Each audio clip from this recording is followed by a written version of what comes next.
promising. There's nothing between the two as they race up towards the line. Very promising. He's fighting back. Pearlyman on the near side as they come to the line. It's going to be a photo. Pearlyman has just won it from Very Promising. Yes, that was the story 12 months ago, and I wonder if it'll be the same story again today, because once again, Pearlyman and Very Promising are the two principals in the big race of the day, the Queen Mother 2-mile champion chase. Well, hello and welcome to day 2 at Cheltenham. Very sorry for my absence yesterday, but many thanks to Richard Pitman for stepping so excellently into the breach. But of course, Cheltenham's all about horses, and one very special lady, Her Majesty Queen Elizabeth, the Queen Mother, who arrived at the course just a few moments ago. And of course, the Queen Mother honoured by today's big race. Greeted by the racecourse executive, Her Majesty wearing predictably her favourite blue colour, and looking forward to another magnificent day's racing. And, as I say, a possible repeat of last year's champion chase with the first 3 once again in the lineup. Well, whoever wins today, they're going to have to act in really searching ground, because although the ground's officially soft, after all the rain yesterday and over the weekend, almost an inch of rain, well, it's sure to be more holding than yesterday. The crowds, well, they're here again in force. As you can see, the car parks crammed to capacity, all ticket in the members, and a sellout in Tattersalls. And the weather, well, it's a little bit overcast. There's more rain on the way, that's for sure, just changeable weather. Well, these are the 4 races that you can see today. The big races are 250, the Queen Mother Champion Chase, and the 4-5, the Sun Alliance Chase, which, note, is on BBC Two. And these are this afternoon's non-runners, and there are plenty of them, 9 in all. There are 2 in the first race, number 9, Green Willow, and number 36, Mixed Blends, who ran yesterday. In the champion chase, number 5, Coyote is a non-runner. In the Golden Hurdle final, number 19, Celtic Flight, number 30, Gilt Future, and number 32, Water Cannon. They're all non-runners. In the National Hunt Chase, number 4, Experimenting, Barney Curley's intended runner, that's a non-runner now. And in the last race, number 14, Summons, and number 28, Tarloni, they're also both non-runners. So, 2 non-runners in the first race, the Sun Alliance Novices Hurdle. No betting change, no jockey changes rather, I should say, from the morning list. This is how they bet. Here's Peter O'Sullivan. And Moleboard is now the 7-4 favourite after a spectacular morning gamble. He was laid by Hills to lose 265,000 at all rates, from 7-2 to 2-1. There was an individual bid of 30,000 to 10 with Victor Chandler. Now a 7-4 chance, Moleboard, locally trained here, of course, at Cheltenham. Nick the Brief and Kingsmill for Ireland. Nick the Brief, a local, both 8-1. Crumpet Delight, 12-1 on the same mark. Another of the Irish challengers, Toby Tobias, also 12-1 is Slalom. 14-1 Russell, 16-1 from 12 Sir Blake, 16-1 Rebel Song, and 25-1 Barthos. A 25-runner field with Moleboard. Really a really spectacular gamble. Here's Richard. Yes, they're down at the start already. You can see from the infield how squodgy the ground is. But there's little Moleboard by Deep Run, bought by Charles Radcliffe. And this horse is a lovely little horse. He's related to Dawn Run and Von Trapp. And Simon Cowley, his rider. Well, what a great chance it is for Simon. He's done everything on this horse. He's only been beaten once, and that's when the combination fell. This one is trained by Owen O'Neill, just up on Cleve Hill, overlooking the racecourse itself, and he is exceptionally fast. Last time out, he won at Haydock, and he was impressive. This time he was taking on Champion Hurdle horses. He's 5th at the moment as Tartan Taylor leads them. But Moleboard's poised on their heels in the check colours there. Simon's sitting very quiet. And there goes No Harm Done for the front, but not for long, because little Moleboard sprints ahead. This was simply incredible. The most amazing performance by a novice against Champion Hurdle horses. And when you remember that the second horse here, No Harm Done, finished 4th in yesterday's Champion Hurdle, this does look something special. Moleboard, the easy winner. There he is, and a big chance for Simon Cowley. But plenty of horses in with a chance. Take away the favourite, who's had welts of money on him. It's quite an open race. And Tommy Stack's got one. There he is by the wing, just walking past. White colours and the brown sleeves. Kingsmill decent sort. Most impressive his only run over hurdles at Leopardstown. He led after the last, and he beat Golden Decision by 6 lengths. Now, he has had his training problems, but certainly this is a classy sort of horse. He's 8-1 from 9s. Frank Berry rides him, the well-known colours of John Horgan. So there are plenty of horses here with a chance. Crumpet Delight has got chance. 18, Nick the Brief in the white with the green epaulets. He was a bargain buy. He's continued to improve all season. There is 27 going across in the green, and the white check, that Slalom, a great sort. There's 1-3 in a row, but he was third to Sir Blake and Russell last time out at Chepstow. This is a very open race, but I make it a 10-horse race. Crumpet Delight, number 5, King's Mill, Moleboard, Nick the Brief, Rebel Song, Russell, Sir Blake, Slalom, Toby Tobias. That's another Irish one with a chance. He's in yellow colours with some mauve armbands, but he's coming in now, won his last 2 very impressively. It's a good race, and certainly the Sun Alliance Novice Hurdle, always the traditional starter for the second day of a 2.5. You won't be disappointed in this, but Moleboard is the one that has attracted, at an estimated guess, almost £750,000 this morning, but it looks as if the action is not far away. Join Peter. And they're running, and Moleboard, in fact, just a little bit slow. He just checked a bit as they jumped off. He's only got 1 behind him at the moment, and that's Winter Haven. They race towards the first and over it, and Lucky Baloo goes on. Lucky Baloo for Ireland with the advantage. Young Charlie Swan, having only his 2nd ride at Cheltenham. He broke an arm in the 87 Triumph Hurdle, and he leads them, Lucky Baloo, with Matt Barr right up there on the inside. Then up there on the outer is Nick the Brief and Korea Bay just in behind him, but it's Lucky Baloo taking him along. Lucky Baloo from Nick the Brief, behind them Matt Barr, and then Korea Bay. Behind Korea Bay is Rubaid in the check colours, and just behind them Romful Prince. And King's Mill is the back marker of the 25 at the moment, and Lucky Baloo making it from Nick the Brief. Then making good ground to join the leaders, Woodland's Genpower.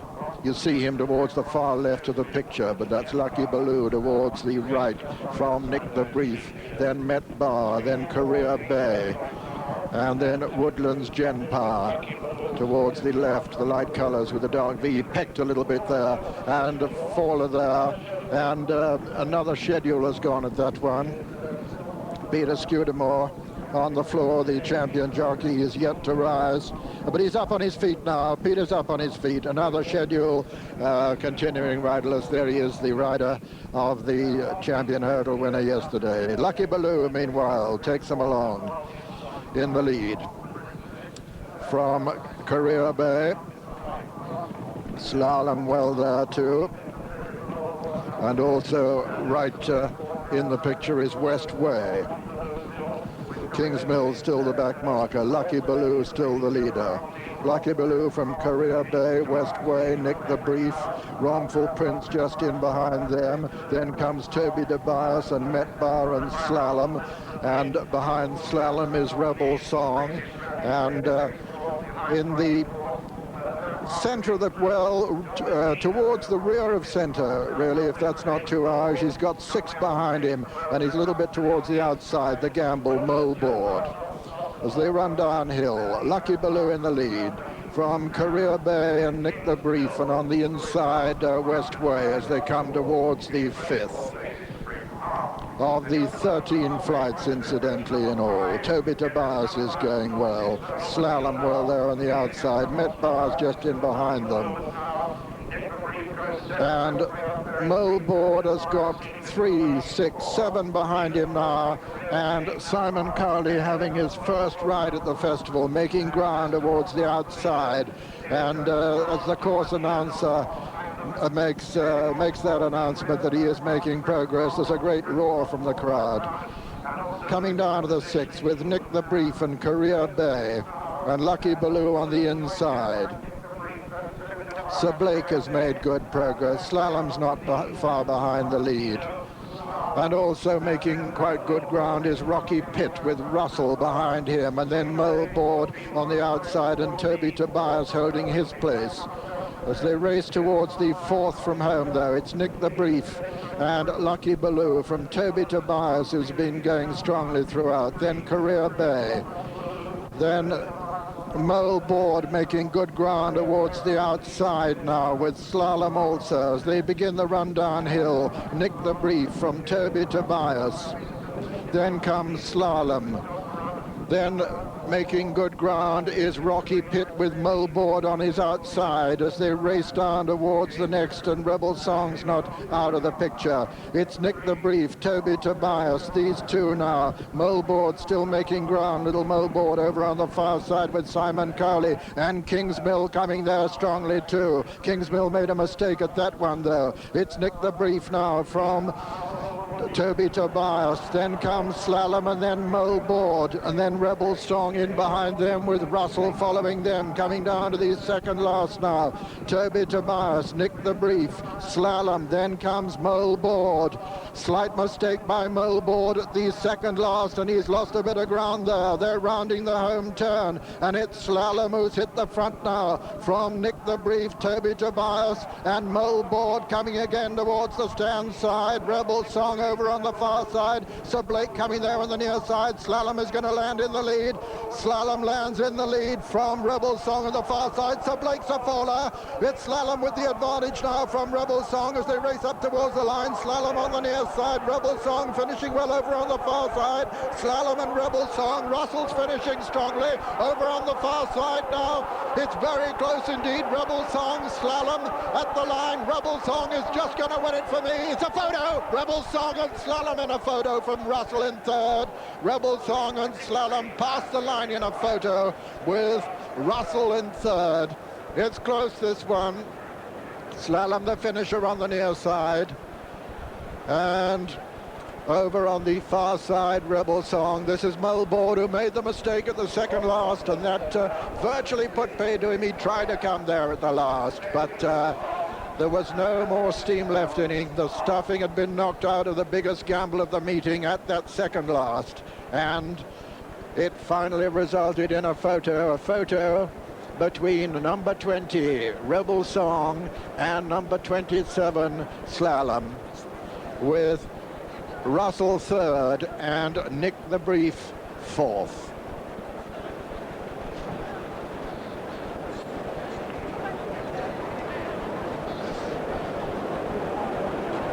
This race was run at a very good pace indeed, and in fact there were a lot of horses in with a chance from a very long way out. But it was certainly a competitive event as we had expected it to be.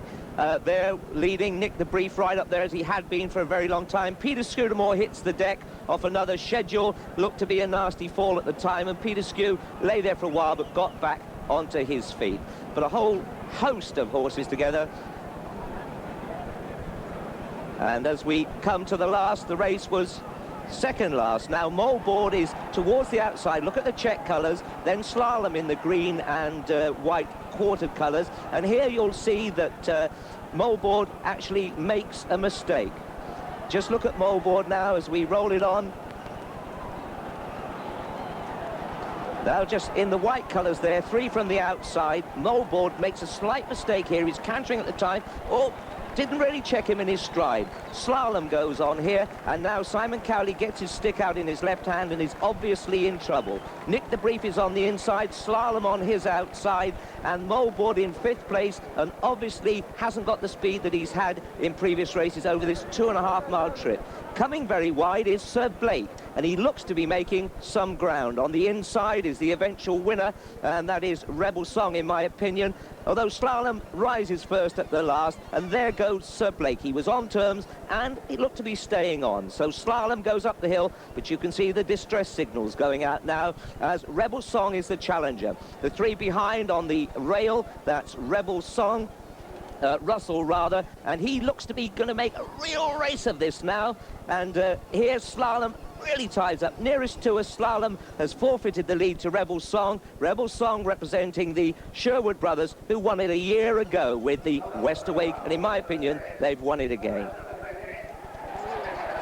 And this is the winner we're looking at, number 20, Rebel Song, owned by Mrs. Christopher Heath, trained by Oliver Sherwood and ridden by his brother Simon. The same combination that will be represented this afternoon by the Westerwake. And of course they won this with the Westerwake last year. Second was number 27, Slalom, owned by Mrs. M.J. Russell and Mr. M.H.B. Robinson, trained by Michael Robinson at Wantage and ridden by John White. And third was number 25, Russell, owned by Mr. Robert Whaley Cohen, trained by Nicky Henderson and ridden by Michael Belby. And the distance is a head and 1.5 lengths. And Nick the Brief, prominent for so long, was fourth. Starting prices for the first race. That's Korea Bay, who was well up there early on. Slalom in the quartered colours. Just behind Slalom is Little Moboard. And behind Moboard is Yoo-Hoo Nan. The grey colours there, those of Island Pearl, and this is the winner. Rebel Song, the 14-to-1 winner of the Sun Alliance Novices Hurdle, and he's really come to the rescue of the bookmakers here in a race in which they stood enormous liabilities over Moboard. Rebel Song by Tug of War, a very good stare, used to be trained by Dermot Whelan. Out of Country Tune by Prince Hansel. Is winning for the third time this season. A great triumph for the Sherwood brothers.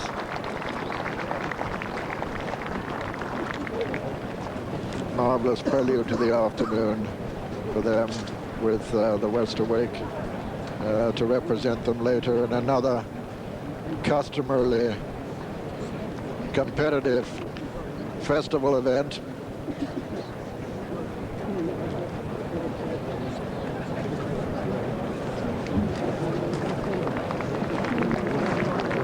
That Westerwake race, the Sun Alliance Novices Chase. That's our fourth race, incidentally. Meanwhile, the starting prices on the opener and the latest from Newton Abbot. And the first, number 20, Rebel Song, 14-to-1. The second, number 27, Slalom, 12-to-1. And third, number 25, Russell, 14-to-1. The result of the first race at Newton Abbot, that was at 2 o'clock, and that went to number 8, Golden Acre, 10-to-1. Second, number 40, Star of Kuwait, 8-to-1. And third, number 6, Espy, 11-to-8 favourite. Result not really a triumph for the form book. Our guest again today, Bill Smith and Tommy Stack. Tommy, Kingsmill just for a moment flat at the top of the hill there. A chance, but it just wasn't good enough. Did you get the trip, do you think, or was the tacky ground possibly what on the... There's no good making excuses on the day you're not good enough, and that's it. I said the ground was soft earlier on, in fact it's heavy. Moldboard, Bill, what excuses for him, do you think? I don't think the ground could be put down an excuse for him. They didn't actually finish too badly, considering the ground is heavy, and it must be pretty sticky. He got in a little bit of trouble, though, early on with a fall or another schedule, and he's gone round a long way, and just had a little bit of traffic problem. Probably top of the hill, he was there a bit sooner than he has been in some of the races, but he's won. Yeah. Well, he negotiated the fall, as you say, particularly well. We can look at that again now. Peter Scudamore, as so often happens, the hero yesterday on the floor here, looked to the wide outside where the incident occurred. Another schedule was the horse, and Moboard was last but one early on and tracking another schedule. Look to the left-hand side now, and you'll see the white colours and blue epaulets of another schedule. Hits the deck there, and look at Moboard behind him, lands, sees a horse in his way, and look at that for meeting the horse. Absolutely beautifully. So there it is. Moboard managed that one. Second last, he made a bit of a mistake. and the punters have lost their money. Yes, and done their dough. Right, Simon Sherwood is the man who ended in the frame there. Good luck to him, his first winner of the Cheltenham Festival, and that means that he joins 6 other riders in the race for the Ritz Club Charity Trophy. These are the possessions after 7 out of 18 races, and no one, as you'll be able to see, has got a clear advantage, because these 7 riders have all ridden a winner, and none of them, in fact, has ridden more than 1 second. Well, the leading rider at the meeting receives the Crystal Trophy, also 2 cheques for £2,500, one in aid of the Injured Jockeys Fund, the other in aid of the Riding for the Disabled. And this, in fact, is the 50th occasion of a Ritz Club award. During that time, it's raised £250,000 for selected charities, flat and jumping, began back in 1979. Yesterday, the Ritz Club directors played host to several of the big names who've won it. There are some of them, John Frankham and Joe Mercer, both television pundits now. Pat Edry, just back from a holiday in the Far East, riding holiday. Anthony Webber on the right there, well-known chiropractor, the man who broke in Dancing Brave. John Frankham now is a club manager and TV pundit. Willie Carson looking forward to a great new flat racing season. He'll be riding Emerson.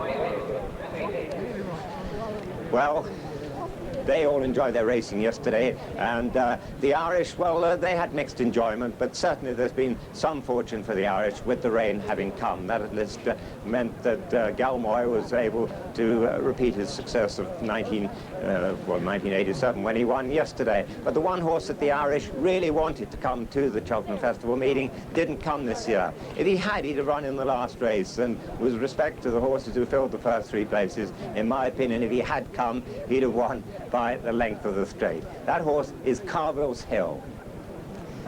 Carville's Hill is a big horse in every way.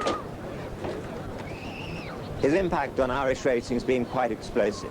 For years and years, the Irish have been searching for a horse of the calibre of Arkle.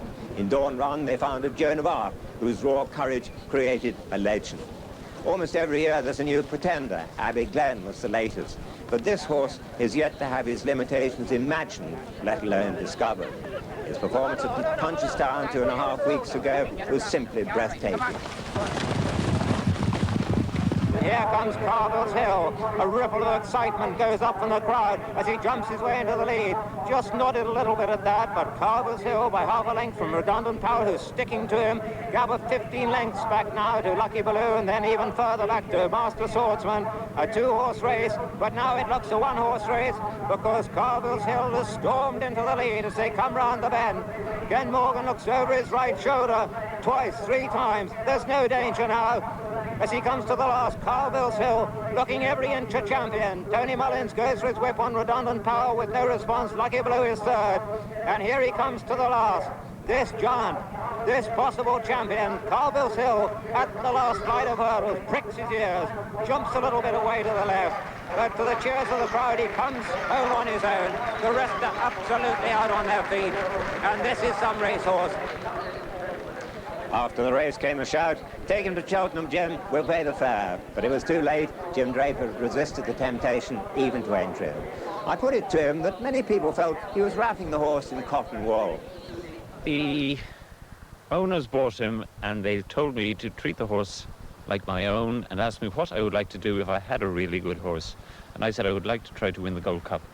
And they said, well, you do exactly as you wish and aim at that and treat him in the interim as you think you should. But Halford Ireland seems to think that he should be here at Cheltenham. Yes, well, I think he's probably one of the better novices, certainly over the 2.5-mile trip, but we just didn't want to put that sort of pressure on him this year. He slightly nervous horse and he would have to travel overnight and so forth. It would be lovely, obviously, to win at Cheltenham, but it's not the end of the world if he doesn't come this year. Well, at first his jumping was a little bit slipshod. Was he a slow learner?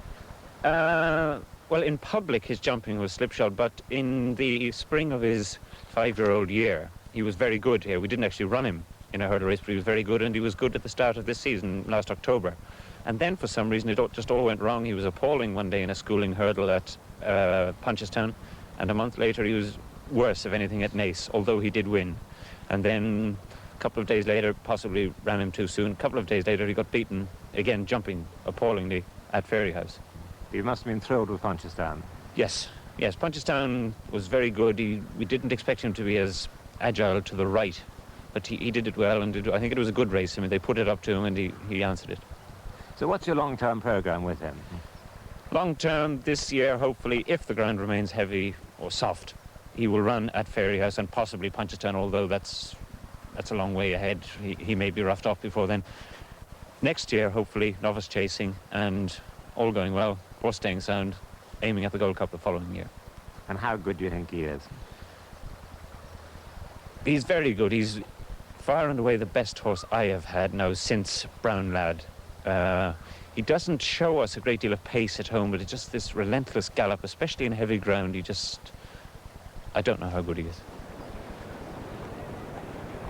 And in fact, Carville's Hill runs tomorrow at Leopardstown in the GTX hurdle. That's St. Patrick's Day, of course. And, well, I suspect he'll win by a minimum of 20 lengths. So I don't think I'm overstating it. He really does look like a special horse. Tommy Stack's with us. Tommy, have you seen him? Yes, I have. The last time he won at Punchestown, I've just seen him been tremendously impressive. Well, he's been impressive all along, but I think that was his best performance. And from the sound of it, he worked with Al O'Connell's horse who ran so well in the champion hurdle yesterday. Yeah, the rumour is that he worked a lot better than horse that could be second in the champion hurdle. So I think he's bringing back the great Draper tradition of having a real horse, I think, to have one. I mean, everyone always talks about another Arkle, but, I mean, do you agree with me? This really could be a possibility. I don't think there'll ever be another Arkle, but if he gets near him to do, wouldn't it? Right, Tommy, thank you for that. Back to the first race of the afternoon now, and it was a triumph once again for the second year running for the Sherwood family. Jonathan Powell's just been speaking to Simon Sherwood. Well, Oliver, you're making a habit of winning this race. Second year running, last year West Awake, and now another lovely young horse, Rebel Song. Yeah, it was I'm absolutely delighted. I mean, he really battled on there, because I seriously thought about putting blinkers on him after being beaten in the Philip Corners, because he just wavered a bit. And I rang up Martha Moore, and he said, don't do it, he's just a big baby, and he's still got a lot of improving to do. He's a different horse to the West Awake. He's got a lot of physical improvement in him. He wants fences. He still spends a lot of time in the air at his hurdle. He's not really a hurdler, but he's gone and done it. He's battled up that hill. Well, that was a terribly tough race. I mean, very, very excuse to get a bit tired at the end. Absolutely, and he missed the last as well. He had every excuse to pack it up then. But do you think you will put him straight over fences in the autumn rather than... I think I'll pack him up now and put him over fences next year straight away. He's had a hard race today. He's had 3 very quick races, and I think I'll pack him up now and not even think of Liverpool and give him a good summer out in fences next year. He'll be a right horse next year. Well, the West Awake's a pretty good horse. He's got a great chance later on. Oh, well, how is he? He's in tremendous form. I obviously would prefer better ground, so a lot of horses, but I thought Rebel won, better ground, but I'll settle for one. If Westy does it, it'll be a bonus. And your secret weapon at Melbourne at the moment is the French horse Nupsala, who you've been playing host to yet again. Yeah. How is he? He's in tremendous form. Francois says he's not happy about the ground, but I think French heavy ground is different to English heavy ground, so we're very hopeful. You've been a great help to him with this horse. Could you yet buy him Nupsala? I think he'd asked me twice as much what he originally asked me. I think I've got no chance now. Oliver, many thanks. Thank you, Jonathan. Oliver Sherwood doubling for Simon was, of course, Oliver, and this is Mrs. Christopher Heath enjoying her great moment of triumph with this horse, Rebel Song. You may remember was beaten last time at Newbury in the Philip Corns Saddle of Gold final. Anyway, great triumph there for Rebel Song. Well done, the Sherwoods. And that brings us on to the big race of the day, the Queen Mother 2-mile champion chase, always one of the great events of the meeting. Here's the full list of 8 runners and riders now with Peter O'Sullivan. And they're headed by the popular grey Desert Orchid number 3, written by Colin Brown. 6 is Long Engagement, the much improved Long Engagement, Simon Sherwood. 7, Midnight Count, Peter Hobbs. 8, Panto Prince, Brendan Powell. 9, last year's winner, Pearlyman, Tom Morgan. 11, Super Furrow, Martin Tracy. 13, very promising, the old rival, Richard Dunwoody, of Pearlyman. And 14 for Ireland, trained by Arthur Moore, who won this with Drumgora, whose father won the first running in 1959 with Queedaquay. Weather the Storm, written by Tom Taff. So will history repeat itself? Because in the lineup once again today are last year's 1st, 2nd and 3rd. and it's very promising. Who's taking it up from the white-faced Pearlyman. Pearlyman coming to take the lead at the final fence now. It's Pearlyman with the advantage and very promising on the far side. Pearlyman lands in the lead from very promising Desert Orchid, fighting back towards the near side. It's Pearlyman in the centre, very promising on the far side. Pearlyman and very promising. There's nothing between the two as they race up towards the line. Very promising. He's fighting back. Pearlyman on the near side as they come to the line. It's going to be a photo. Pearlyman has just won it from very promising. Pearlyman in the photo. Two differences this year, though. Tom Morgan's now Pearlyman's jockey, and the going is now heavy as against good last year. Well, he and Very Promising have met twice already this season, latterly at Newbury last month, where the going was also heavy. And Very Promising was in receipt of £8.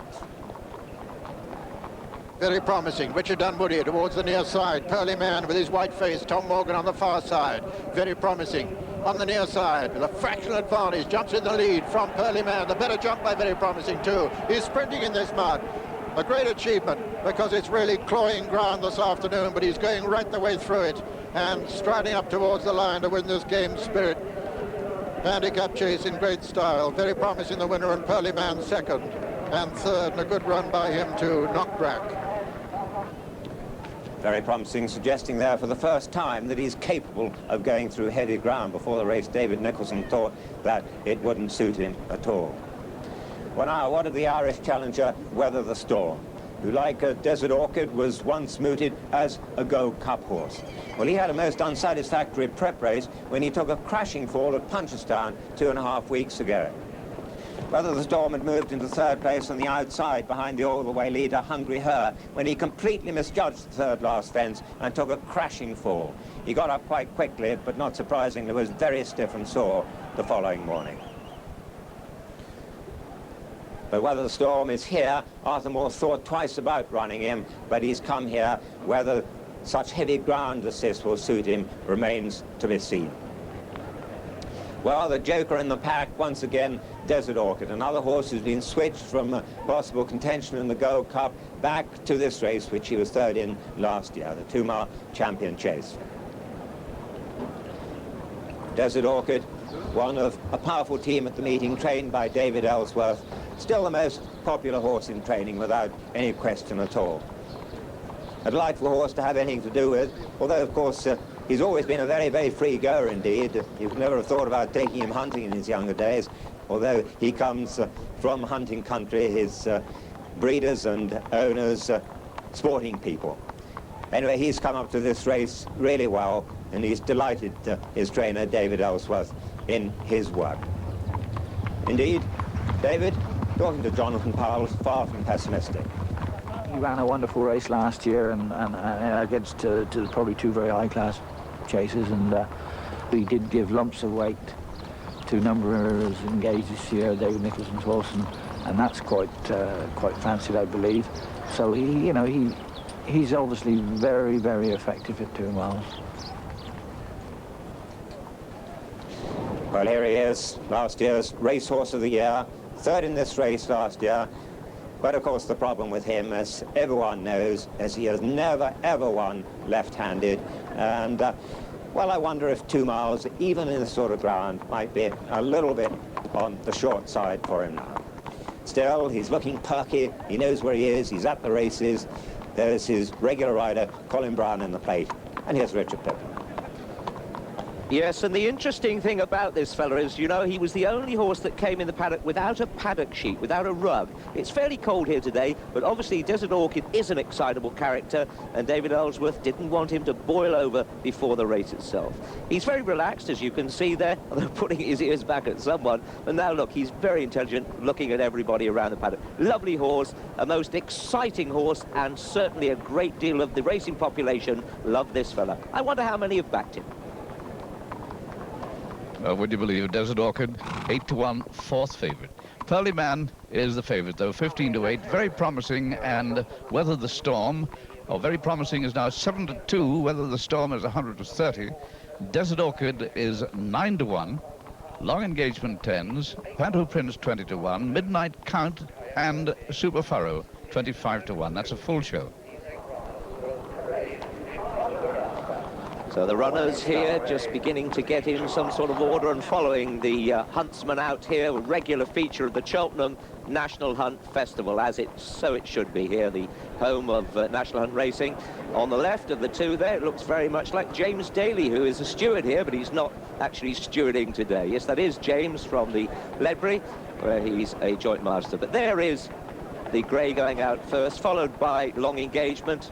Then the colours of Mr. Jim Joel, Midnight Count, lovely big horse there. And in the crowd walking out before the horse he's got, there's David Nicholson looking very pensive, and so he should do. He's got two fancied runners in this. White Face of Pearlyman. Lovely horse, isn't he? And will he do it for the second year of running?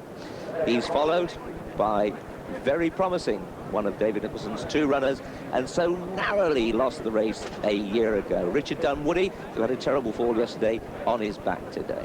There, the grey is Weather the Storm.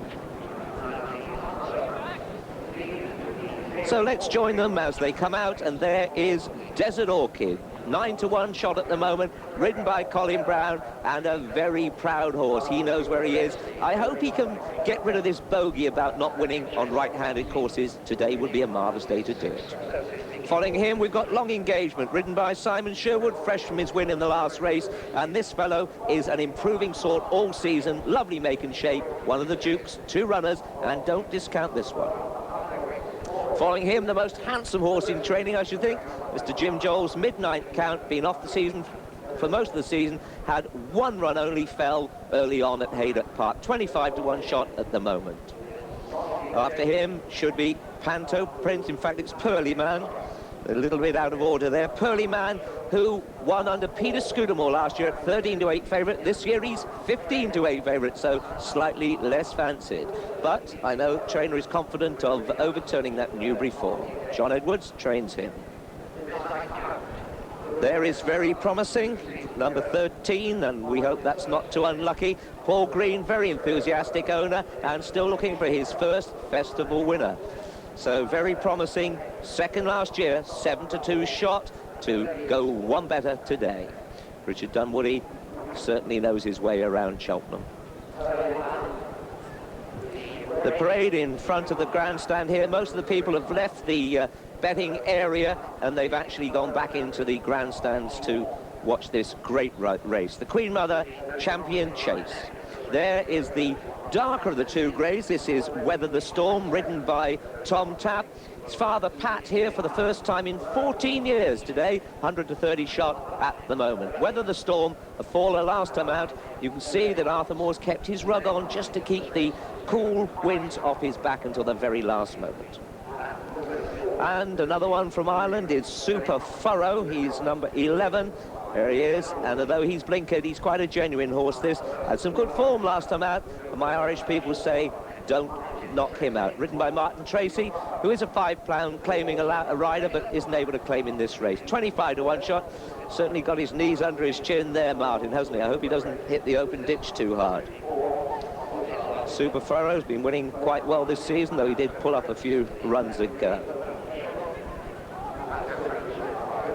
Very promising, rugs off now, and you can see that he is stripped very well indeed.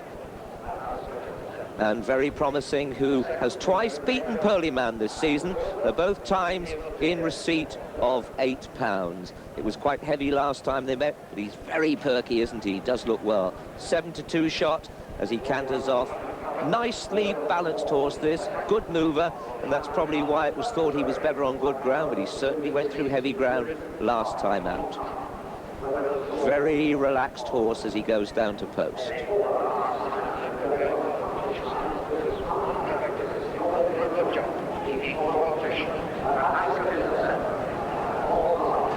So plenty of people here, as you would expect, for this, the home of steeplechasing, the three-day festival meeting, and people from all around the world. I've seen Australians and Americans here. Panto Prince, the only horse we didn't see in the parade, comes from Chris Popham's yard down in the West Country. Chris has had 7 winners so far this season, and Brendan Powell, his rider, has had 24. He's a 20-1 shot at the moment, but again, this is another horse who's had some good form throughout the season. Pando Prince rarely been out of the first two. The first to head him down the hill there, in our shot anyway, is Pearlyman. But that gives you a good indication of the steepness of the hill. Well, Pearlyman, ridden a year ago by Peter Scudamore, today is in the capable hands of Tom Morgan. Tom, Pearlyman's twice been beaten by Very Promising this season. What chance have you got of turning the tables this time? Well, on both occasions he was Very Promising was receiving £8, and like this is the race really on the day. It's all level. It's the horse in the day really. Like, it was good performance last year by the two horses, and I think there's nothing between them really. It was only neck hair last year, and it was a thrilling race to watch, and I think there won't be much between them today either. Does the ground make much difference to you? Well, it doesn't help either horse really. I've often heard Richard saying like they didn't really fancy the horse in Newbury because the ground was heavy, and well, I hope they don't fancy him today, seeing it's heavy as well. And what do your Irish spies tell you about Weather the Storm?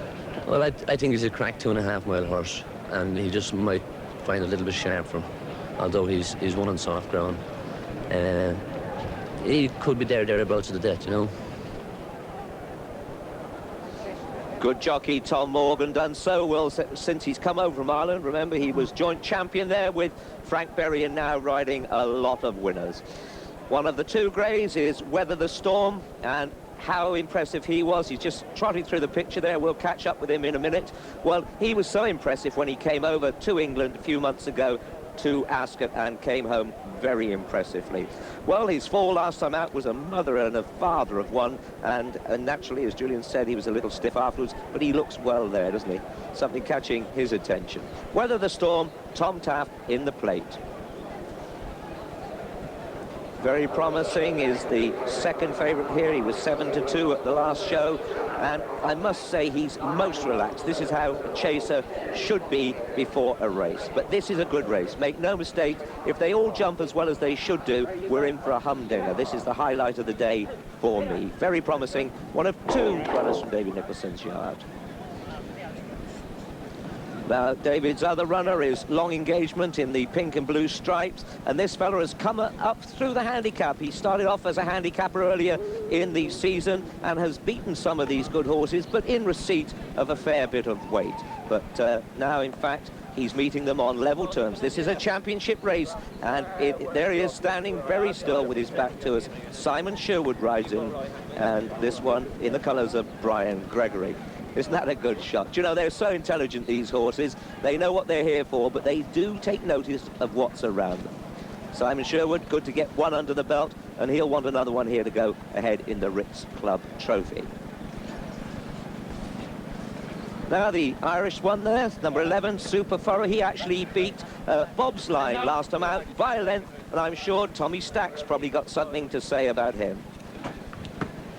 Tommy, your feelings about this one? I'd go for last year's champion, Pearlyman. But I think Weather the Storm put a good run in. Obviously, with Desert Orchid there, it's going to be a decent pace. That's not going to be against Pearlyman, is it? They're lining up. Here's Peter. So 12 fences to jump in this one. Desert Orchid towards the left, Panto Prince towards the right. Very Promising is in third. Desert Orchid lands in the lead from Panto Prince and Very Promising. Then Long Engagement and Weather the Storm and Midnight Khan, Super Furrow and Pearlyman just the back marker. He's over on the far rail. Desert Orchid there from Panto Prince. Then Very Promising and Long Engagement. Pearlyman right over on the far rail. Weather the Storm towards the left. On the far left is Midnight Khan. Super Furrow just the back marker now. And Desert Orchid blazing the trail with Colin Brown. From Very Promising and Panto Prince together, then Midnight Count and Weather the Storm and Long Engagement, Pearly Prince and Super Furrow as they jump the third. Desert Orchid clear of Panto Prince and Very Promising and Weather the Storm and Midnight Count, and Pearlyman and Long Engagement and Super Furrow. Desert Orchid by about 10 lengths now as he comes to the fourth of the 12 fences. He jumps it brilliantly. Panto Prince jumped it next, then the grey Weather the Storm, Very Promising next. Then on the inside, Pearlyman, Long Engagement on his outer, Midnight Count and Super Furrow the back marker. Desert Orchid never yet successful on a left-hand course, comes to the 5th, clear of Panto Prince and Weather the Storm, and Very Promising, and Pearlyman making ground on the inner long engagement, Midnight Count and Super Furrow. This is the water now. Desert Orchid, clear over it from Weather the Storm and Panto Prince. And Very Promising, Pearlyman on the inner, Midnight Count, long engagement. This is the first of the ditches now. Desert Orchid lands clear of Panto Prince, who jumps it second. Weather the Storm third. Very Promising and Pearlyman together, then Midnight Count on the outside, then long engagement, then Super Furrow. Another plain one now, the 8th before the final ditch. And Desert Orchid there from Panto Prince in second. Weather the Storm is third. 4, 5 and 6 a long engagement. Very Promising and Pearlyman, and then Midnight Count and Super Furrow. And with his lead reduced to about 5 lengths now, Desert Orchid comes to the last ditch. 4 from home. Desert Orchid lands in the lead of Panto Prince. Weather the Storm is third. Long engagement 4. Pearly Prince 5, 6 Very Promising. 7 is Midnight Count. 8 and last, and under pressure is Super Furrow as they begin to run downhill now, with 3 left to jump in the Queen Mother Champion Chase, and Desert Orchid, the grey, in the lead as they come down the hill from Panto Prince on the right of the picture. Weather the Storm going well just in behind them. Then comes Very Promising and long engagement. In the center of the picture, Desert Orchid. On the right is Panto Prince. The grey, then another grey. Weather the Storm in third. Pearlyman going very well just in behind Desert Orchid now. Very Promising being hard ridden towards the right of the picture as they come down to the second last. Desert Orchid on the left. Pearlyman and Panto Prince to the right. A mistake there by Very Promising. They're racing now to the final turn now. And Tom Morgan looks round as Pearly Prince, last year's winner. Pearlyman storms into the lead. It's Pearlyman as they race towards the final fence now in the Queen Mother Champion Chase. Pearlyman with Very Promising renewing his challenge, but Pearlyman with his white face is going to jump at 2 lengths in the lead. Pearlyman from Very Promising. Desert Orchid renewing his challenge. This is a carbon copy of last year, except that Pearlyman is going to win it much more easily as they race up towards the line. Pearlyman has it well sewn up. Desert Orchid is challenging Very Promising for second place, and at the line Pearlyman is the winner. Desert Orchid just gets up to be second ahead of Very Promising third, and Midnight Count a strong finishing 4th. That's the 1, 2, 3, 4 in the Queen Mother Champion Chase.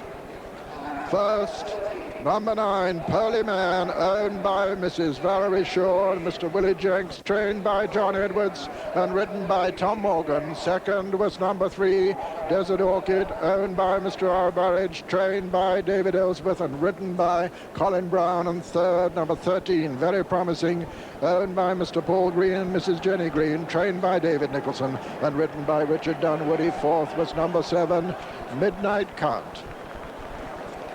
It had been a super gallop right from the very off, as you would have expected. Fast gallop with it being set by the grey. Desert Orchid, he jumped out to the right continually. Coming down to the second last, he's just in front, but Pearlyman is absolutely lobbing. Again, the grey, Desert Orchid goes out slightly to the right, and Colin Brown gives him a tap to straighten him up. On the very inside, on the right of the picture, is Very Promising. Panto Prince coming through. Tom Morgan had just had a cheeky look over his left shoulder. The grey in behind, Weather the Storm hanging on in there, and long engagement still just in contention. But as they came off the last bend, Tom Morgan must have been counting his 10% of this very valuable prize, 39,000 to the winner. As he headed up the hill, it's going to be a carbon copy of last year's finish, because except that Panto Prince is there. But look, Pearlyman and Tom Morgan, just hands and heels, little slap down the shoulder to get him right for the last fence, drifts slightly right-handed to get himself right. Very Promising tracking him, and Desert Orchid way out there to the outside of the course. He'd given a fair bit of ground away on the way round. So courageous, that grey horse. But the hill now is in front of Pearlyman, and he's not going to stop. Hands and heels from Tom Morgan here, and certainly the other two aren't going to close on him now. Very Promising still in second, but only just. This courageous grey Desert Orchid fights back all the way. John Edwards said he'd reverse the form with the Newbury form with Very Promising, and so it's proved to be right. This has been a truly memorable Queen Mother Champion 2-mile chase, and there's the undeniable champion Pearlyman. Yes, this 15-to-8 favourite has proved himself unquestionably the best 2-mile chaser.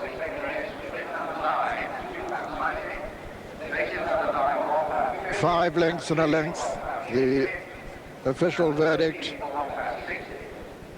Brilliant success by this son of Mandamus out of Pearl Lyric, by Eastern Lyric. Under a lovely ride from Tom Morgan, and what a brave effort by Desert Orchid. Still never won on a left-handed course. Will he ever do so? But how marvelously he renewed that challenge without being able to really get in an effective blow once Pearlyman had gone for home.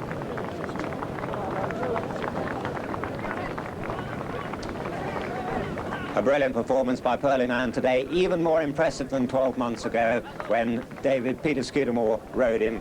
And what a beautiful horseman this man Tom Morgan is. One of the leading riders in Ireland until he came over to join John Edwards. And a beautiful ride he gave this horse today.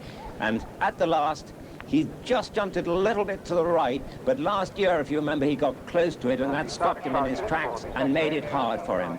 Today, Tom's just had to ride hands and heels up the run-in. He pricks his ears, and how nice that Tom just picked up his stick once just to give him one backhander, and that was all. Because when the hill's coming at you, the going's heavy as it is today, although the jockeys just say it's really soft and squelchy, horses do get tired. That was just the one backhander there, but he was never in danger of defeat. He's jumped better for Tom, or as well for Tom as he's jumped for any other jockey. And here comes the winning post in sight as Pearlyman wins the champion chase for the second year in succession.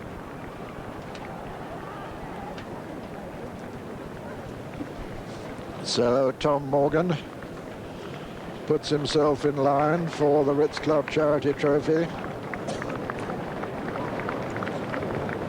Tom and Simon Sherwood, the winners today. Tom Grantham, Richard Rowe, Tommy Carmody, Mark Cade, Mark Brown, Peter Scudamore yesterday. And a great reception here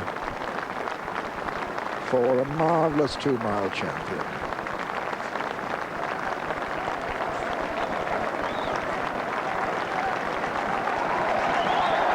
Sure, Queen Elizabeth, the Queen Mother, will have been as thrilled by him as everybody else here at Cheltenham among this vast crowd.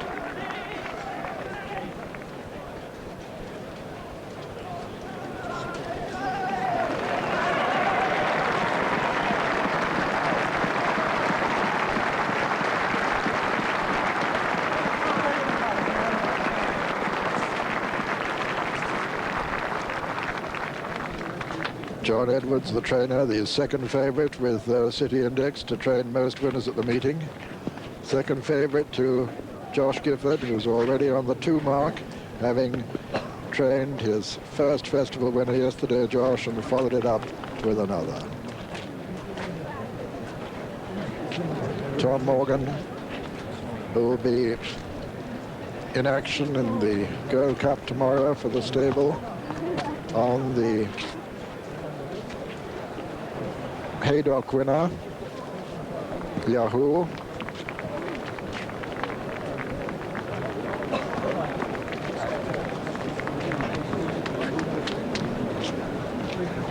So as we view the hero in the winner's circle, here now the starting prices. First, number 9, Pearlyman, 15-to-8 favourite. Second, number 3, Desert Orchid, 9-to-1. And third, number 13, very promising, 4-to-1. The other meeting, of course, at Newton Abbot, the 2:35, the second race there, went to number 29, Up Cook, 100-to-30, and favourite. Second, number 19, Mr. Seagull, 14-to-1. And third, number 3, Expeditious, 11-to-1. Her Majesty comes to the unsaddling enclosure to greet Pearlyman for the second year, or to appraise his success, and we'll be rejoining those scenes in a few moments. But Tommy and Bill with me. Tommy, a smashing horse, really, one of my favourites, and a fine winner today, wasn't he?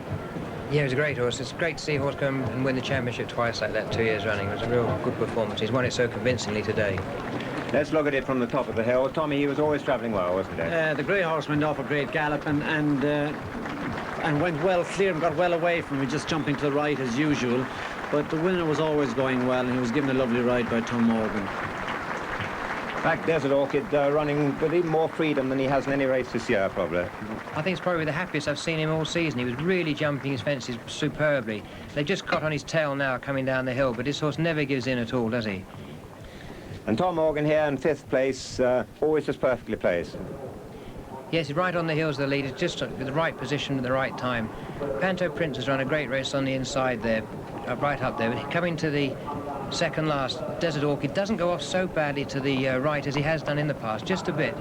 And Tom Morgan here, you see, he takes his chance on the outside there, but changes to come on the inside of Desert Orchid coming to the second last, so as not to be taken out if he does go off to the right. Panto Prince has run a marvellous race, very promising, just struggling from here on. Very promising, is not going well from the top of the hill. He missed that a bit, but from here on there's only one horse in it. Tom Morgan looks around. It's a nice position to be in. Thinking only one fence to jump and to win the championship. It's a great feeling.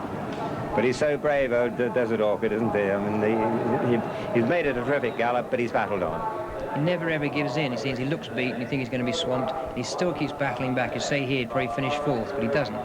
Tom Morgan just gets a little short one in there, pops the last fence beautifully, loses no rhythm at all, and keeps him going hands and heels up to the hill. And it's the same first 3 as last year, but not quite the same order.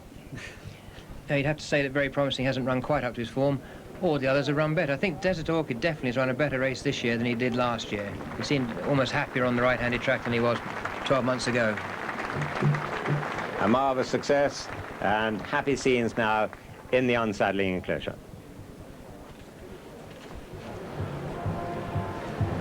Her Majesty Queen Elizabeth, the Queen Mother, with Captain Miles Gosling, the chairman of the racecourse, and Colonel Sir Piers Bengough, Her Majesty's representative, and Edward Gillespie there, the racecourse manager at Cheltenham, who's had such a mountain to climb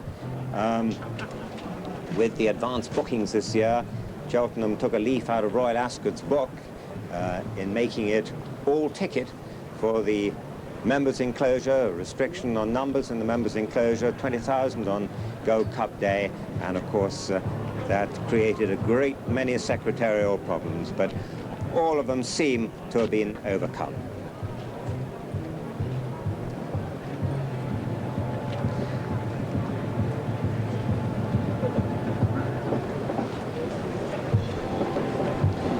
Mike, thanks very much. It was fantastic, absolutely fantastic. He's never jumped as well. He was absolutely electric. The last ditch, the one down the hill, once where it counted to make up the ground. Without pressing the button, he's just got there. I mean, they've got a good gallop from the start. Old Desert Orchid's had a real going day, hasn't he? You can always trust him to go and do that and make a gallop.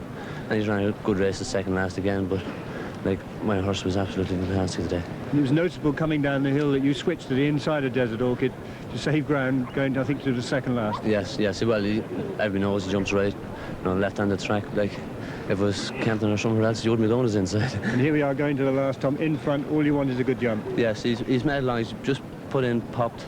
He's done it really well, Got away from the running. Very promising. Looks like being second there, but in fact, I think it's Desert Orchid who runs on very bravely up the hill to be closest to you, but really there's no danger now, No, there's no danger now. I'm just trying to keep him going. He's not totally at work, when he's on his own like that. It's just, you don't stop. But this is a very good horse. He won this race for the second year running. Yes. I imagine take a very good one to beat him next year. Yes, very good. Have you ridden a better 2-miler? No, he's very, very fast. He's travelling, he jumps, the way he jumps is fantastic. Could you see him staying a lot further? I mean, he has run over 2.5 in the past. Yeah, but why go further when you've got the best 2-miler in the country? There's no, it's a good prize, and he wins it every year. What more do you want? That's right. Well, Tom, you've had a jolly good start over here for John Edwards. How big a decision was it for you to leave Ireland, where you were having a lot of good rides, to come over here and more or less start again? Yes, well, I was always sort of anxious to come over when I was claiming and that. And, I think there's more opportunities getting the right job. But it's just that you have to have a job to go places. Well, it's a great result for you, Tom. Many congratulations. Thank you.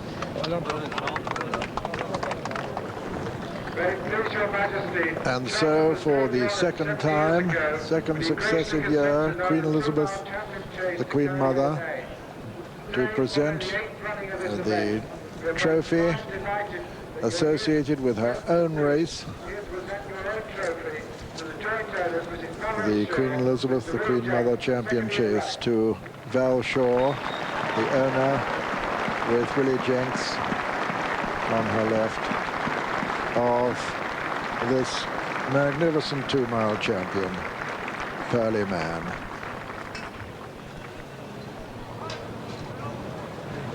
This race first run back in 1959, won by the Irish with Quitaque, and an Irishman here receiving the congratulations of Her Majesty, Tom Morgan. Been one of the revelations of the season, a very nice, quiet horseman. Very rarely has recourse to his whip. And his governor, John Edwards.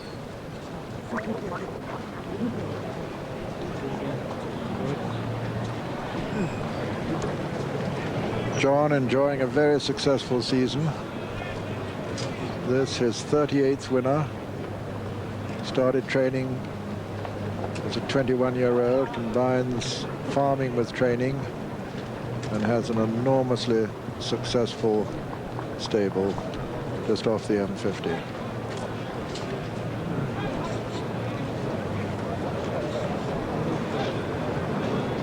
Queen Elizabeth being protected from the drizzle, which has started again, as though we haven't had enough rain at Cheltenham.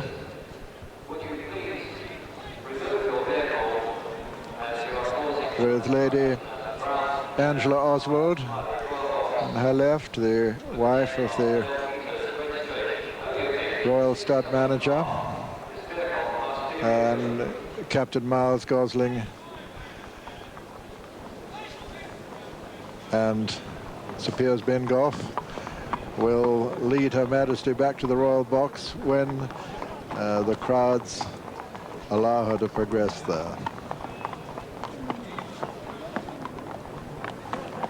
Yes, a great moment for John Edwards and Tom Morgan. I'm sure that'll go a long way to dissipating the disappointment they must have felt when Kissan was forced to miss the Sun Lion steeplechase on account of being lame.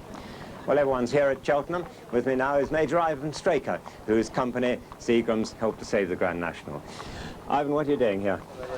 Good question. I did come, other than enjoying all the racing, I did come to see the Tsarevich run.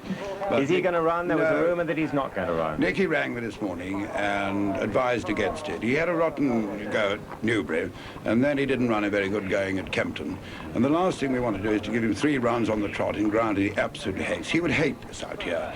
He's very well, and it means we'll probably have to take him to some race course and give him a gallop. But Nicky's a past master at that, as you know. I'll see you there, and he managed to get him right with that 2 runs. And after all, last year, Tsarevich only had 1 run before the National, and he didn't do too badly. One has to say, with the greatest respect, he hasn't cut a very dashing figure so far this season. No, he hasn't. No, he hasn't. Having lost 1.5 stone, I think he'll look better myself. Well, there are great scenes here at Cheltenham, and it's a sellout, obviously, and it looks really like being comparable, I suppose, at the Seagram's Grand National meeting this year, do you feel? Well, I hope so, Julian. It's a very special year. We're commemorating the 150th running of steeplechasing at Aintree, and it really promises to be a great festival. We've got probably a statue of the one of the greatest horses we've ever seen, certainly one of the most exciting horses we've ever seen round Aintree, being unveiled by Her Royal Highness, the Princess Royal, named a Red Rum. That'll be worth seeing in itself. And so many trainers have been saying they're keeping their horses for Liverpool this year. And with the 3-week gap, and I do hope that we always have a 3-week gap between Cheltenham and Liverpool, I think we'll see a lot of the horses we've seen here in the last couple of days and tomorrow at Aintree this year. It promises to be a smashing day, and I just hope we see the same sort of crowds. I hope the going, for my sake, is a little bit better than this, and I hope the weather's a little bit more kind, but I really do think this year's Aintree is going to be something very, very special indeed. Well, let's say the Tsarevich is part of it. Thanks for talking to us. Thank you, Julian. Well, one of the contentious issues of Cheltenham's past has been that of excessive use of the whip. And earlier this week in London, the Jockey Club grasped hold of this particular nettle and laid down new penalties for improper use of the whip, notably suspensions in place of the previous fines. With me now is the Jockey Club spokesman, David Pipe. Well, David, now what exactly do these new guidelines mean? Unfortunately, at the moment, there is a trend amongst some of the jockeys to misuse the whip, and the stewards are determined to reverse this trend. And so this review has 5 significant elements. The first is that we are going to expand and clarify the instructions. Secondly, any jockey who appears to hit the horse in a wild or unnecessarily frequent manner will be, from now on, from the 24th of March, in breach of the rules. Next, any jockey who hits the horse in a punishing manner 10 or more times after the second last, the stewards will be encouraged to look at his riding in that race. Now, there's been a certain amount of comment about this from some of the jockeys in the papers. This 10 strokes is not in itself in breach of the rules. What we're saying is a trigger mechanism for the stewards to look at the riding of that jockey. And for instance, in the first race today, Richard Dunwoody would appear to have hit his horse about 16 times coming up the straight. In fact, on the head-on camera, you'll see that he wasn't, in fact, hitting the horse, he was swinging the whip. However, in the future, the stewards would have looked at the riding of Richard Dunwoody and taken probably no further action. Yeah. But there's an example. You say that the jockeys have made certain statements about it, but what's the general reaction to these new guidelines, do you feel? The general reaction, I'm sure, is welcome. We've taken the jockeys along with us all through this review. They've been part of it from the beginning. They are discussing the elements of it at their council meeting on Sunday, and they're coming to see us, members of the council meeting, on Tuesday, when it'll come up. There are 2 further elements as well. The first is, as you said, that from now on the stewards will be recommended to give suspension as a penalty for misuse of the whip. And finally, we believe that trainers and probably owners have got to bear a lot more responsibility for the instructions which they give their jockeys. Well, let's take a look now at some examples of misuse of the whip which in future will simply not be acceptable. Now, these are all episodes which have happened in the last 18 months or so, and this occurred at Cheltenham on New Year's Eve last year. Now, both the first 2 riders would now be considered to be in breach. Yes, I mean, both of them not giving the horse a chance to answer from the whip, being out of stride, unbalancing the horse running away from the whip, as you saw there on the left-hand horse. Chances are, in fact, by using the whip in that way, it did more damage, and the horse, in fact, lost ground, instead of seeing down riding him out with hands and heels. Another senior rider here, and this riding was unacceptable as well. Yes, indeed. I mean, there you see repeated hitting the horse out of rhythm, out of stride. Horse not being given a chance to respond properly to the whip. Much better to have sat down and ridden it out. And from a West Country track, an episode which just simply can't be countenanced, and as just as well didn't appear on television anywhere in any context. Yes, the interesting thing about this is, I mean, it looks appalling. It is appalling. I mean, it is sheer butchery, as you can see. The thing is that the stewards at the time had in the jockey on the left, and he was fined for improper use of the whip. The jockey on the right isn't actually hitting the horse, as you can probably see from the head-on camera here. But under the new rules, starting on the 24th of March, it would be deemed as wild and unnecessary use of the whip, and he would have been brought in. Well, if he wasn't hitting the horse, David, he could have fooled the horse. Anyway, from the March the 24th, riding of that nature would be punished by terms of suspension. What exactly are the penalties envisaged? Well, for the first offence, it would be between 2 and 4 days. For the second offence, between 2 and 14 days. And for a third and subsequent offences, they'd be referred to Portman Square. Well, and that means what, roughly? Well, it's up to the stewards. Yeah. Well, we've seen racing at Cheltenham this week. Do you feel that these new measures have created an improvement? Has there been much you've seen this week which basically will be in breach of the new guidelines? No. I mean, we had a case yesterday where a jockey was brought in and fined, and from the 24th of March, the chances are that he would have actually faced suspension. No, I think the riding amongst the vast majority of the jockeys is entirely responsible. It is an effort to stamp out the real butchery, which one occasionally sadly sees and which horrifies the public. And this is what these rules are aimed at. David Pipe, thank you very much. On now to the big handicap of the day, perhaps one of the most controversial races of the meeting, the Coral Golden Hurdle Final, runners and riders St. Peter. 29 of them, and 1 is King's College Boy, ridden by Graham Bradley. 2 is Motivator, Graham McCourt. 3, Emo Forever, Lorcan Wire. 4, Welgunkyo, ridden by Mr. Tim Mitchell. 5, Lost the Bit, Tom Taff. 6, Rapier Thrust, Mark Dwyer. 7, Go Far, Miss Sarah Lawrence. 8, Ruby Flight, Peter Scudamore. 9, Brown Windsor, Michael Bowlby. 10, Pragada, Richard Rowe. 11, Rowlandson's Jewels, Paul Croucher. 12, Royal Gossip, Luke Harvey. 13, My Dominion, Stuart Shilston. 14, Mountain Crash, Tom Morgan. 15, Kona Glen, Carl Llewellyn. 16, El Galileo, Clive Cox. 17, Hill Street Blues, Brendan Powell. 18, Take No Trash, Jamie Osborne. 20, Christensen, Steve Smith-Eccles.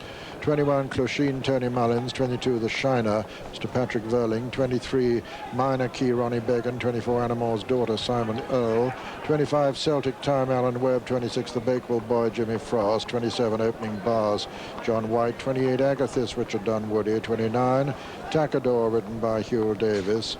And 31 is Harbour Bazaar, ridden by Peter Caldwell. A quick sequel to the whip issue. Bill Smith, do you feel that we're possibly more retrograde in this country than in other countries in the world with use of the whip? Oh, I don't think we're quite as bad as some. I was in Australia in November and overheard a leading trainer giving instructions to his jockey just before he legged him up. He said, now then, Smithy, he said, you turn in the straight, no posing for the cameras, hit him anywhere there's hair. So I don't think those instructions will be going in the paddock here today. You know, it's varies around the world, but some countries are a lot worse than us.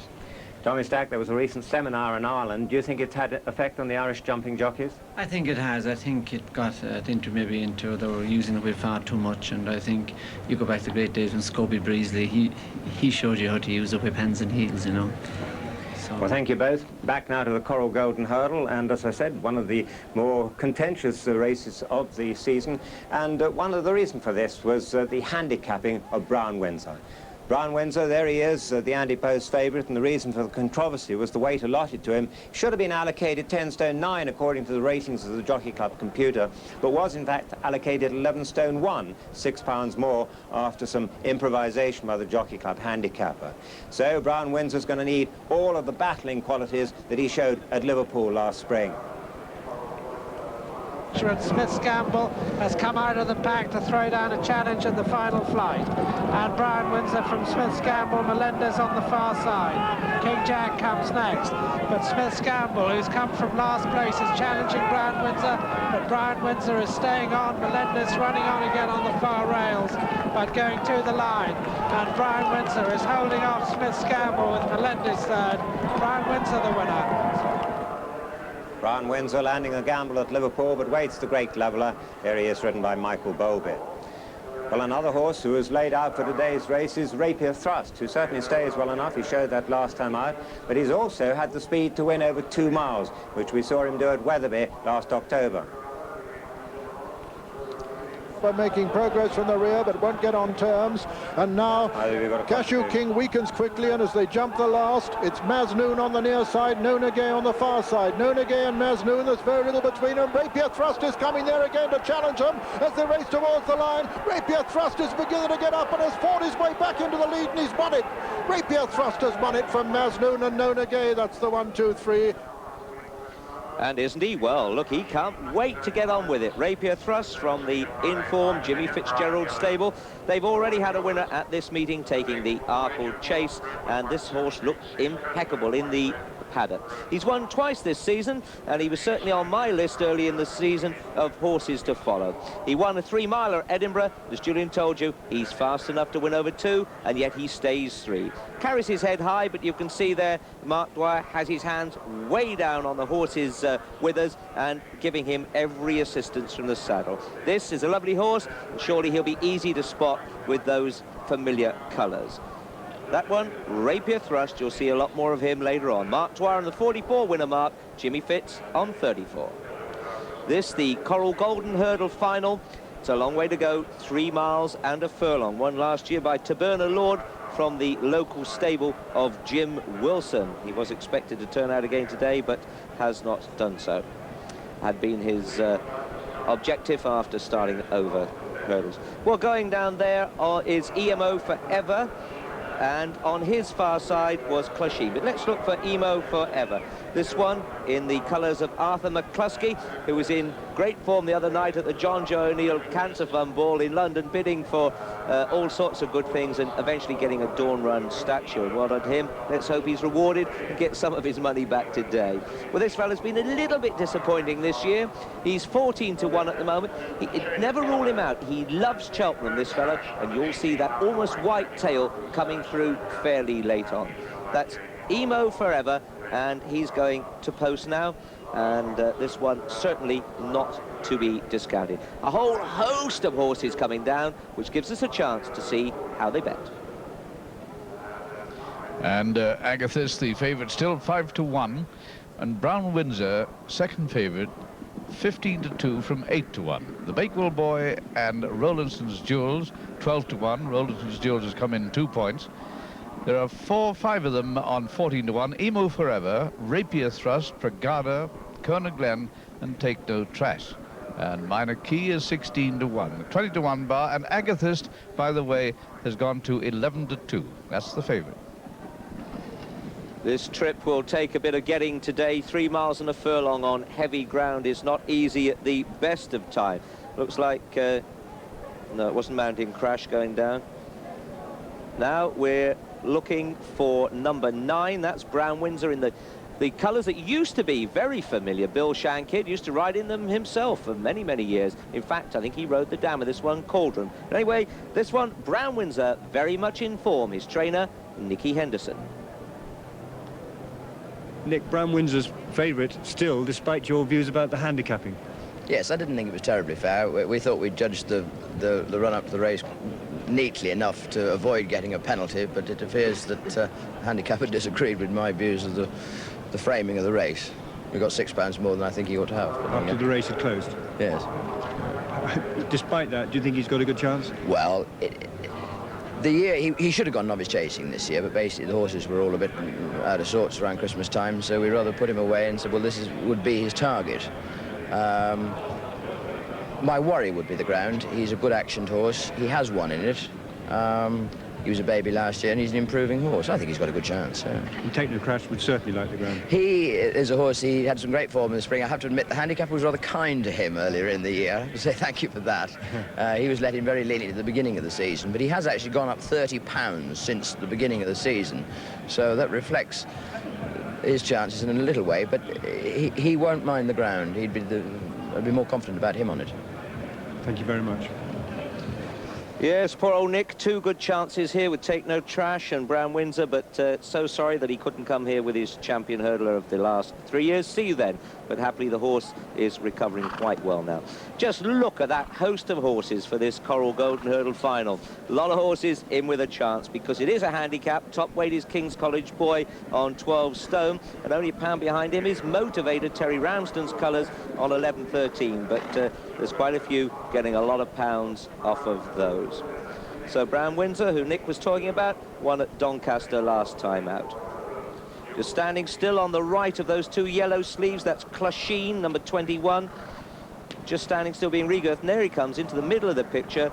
This one from the Paddy Mullins stable, or Tony Mullins rides for Paddy's father. And I must say that the Mullins horse is very disappointing yesterday, which was a shame because there were fortunes for Clock Taney, the champion hurdle. But Tony got plenty to smile about there. Well, Clushin, yet to find the form so far this season, carries 10 stone 6. And Tony now a trainer as well as a jockey and doing well in that respect. So that's Clushin, not over big, but then they don't have to be. 24 there nearest to us, and that was Adagmo's daughter, but we're looking at 28 now. Agathis with the stars. Standing still back to us, this one from David Nicholson's yard, and a winner last time out, the favourite last time we looked, and that was as a result of winning at Nottingham on February the 15th in a 2 3/4 mile hurdle on heavy ground. Kona Glen, another runner today, was 3rd on that occasion, but a long way behind. Agathis is a nice sort. I always thought he wanted good ground, but he goes in heavy.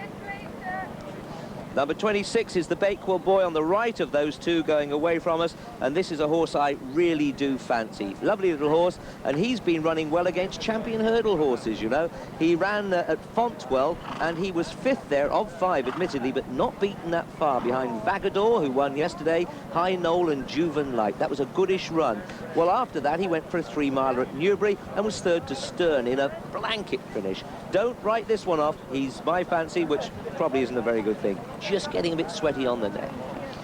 Now, Motivator in the blue and white stripes there of Terry Ramsden, former winner of this race 2 years ago, and landed a huge gamble in doing so. Only had 2 runs so far this season, and that was over fence. He's just got home by a neck last time out at Leicester in a desperate finish. Looks very well here, and another one just getting a bit warm on his neck, this time trained by Rod Simpson. Let's see how they bet.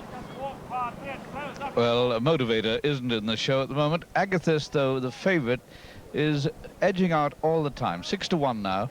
Still favourite. Brown Windsor 8 to 1. The Bakewell Boy 11s. Rowlandson's Jewels on 12 to 1. Emo Forever, Rapier Thrust, Kona Glen and Take No Trash 14 to 1. Brigada and Minor Key 16 to 1. 20 to 1 bar.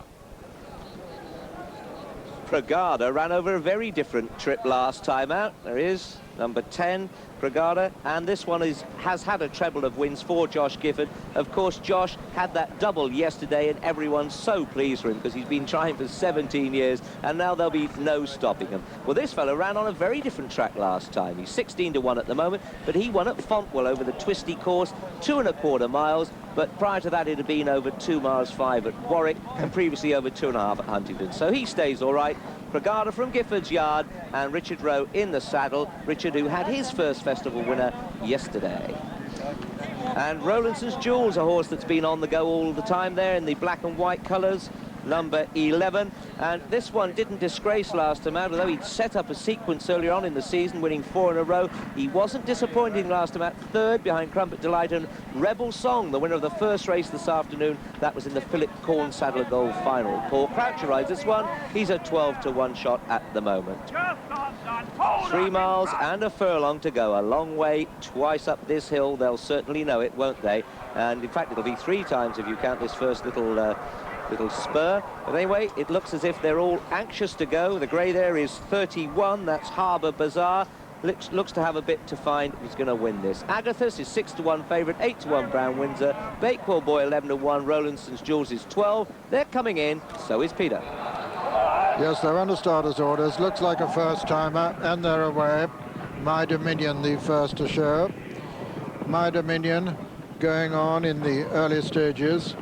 From Mountain Crash, Royal Gossip, quite close to them, and Harbour Bazaar, the grey, in 3rd. Well, they jumped the first, My Dominion, from Mountain Crash, then Harbour Bazaar over on the far side, Rapier Thrust right up there, just behind Rapier Thrust, Royal Gossip. The back marker at the moment is Clochine, and it's My Dominion from Mountain Crash and Harbour Bazaar. Rapier Thrust comes next. Just behind Rapier Thrust is Minor Key, going at quite a steady pace in the early stages, 3 miles and a furlong, and still My Dominion the leader.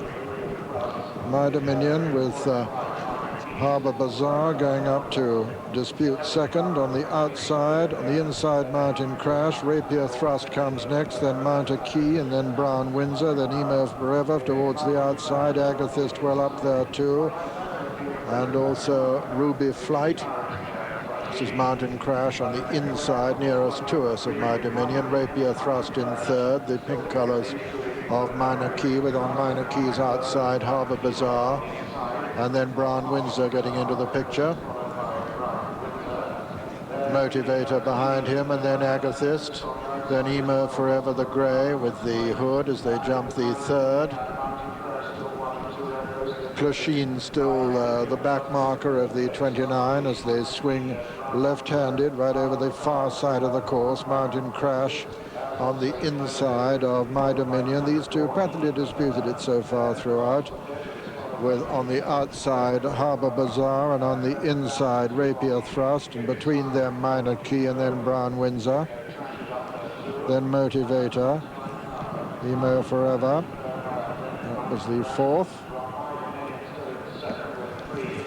Beginning to run downhill on the first circuit, with still Mountain Crash on the inside of My Dominion.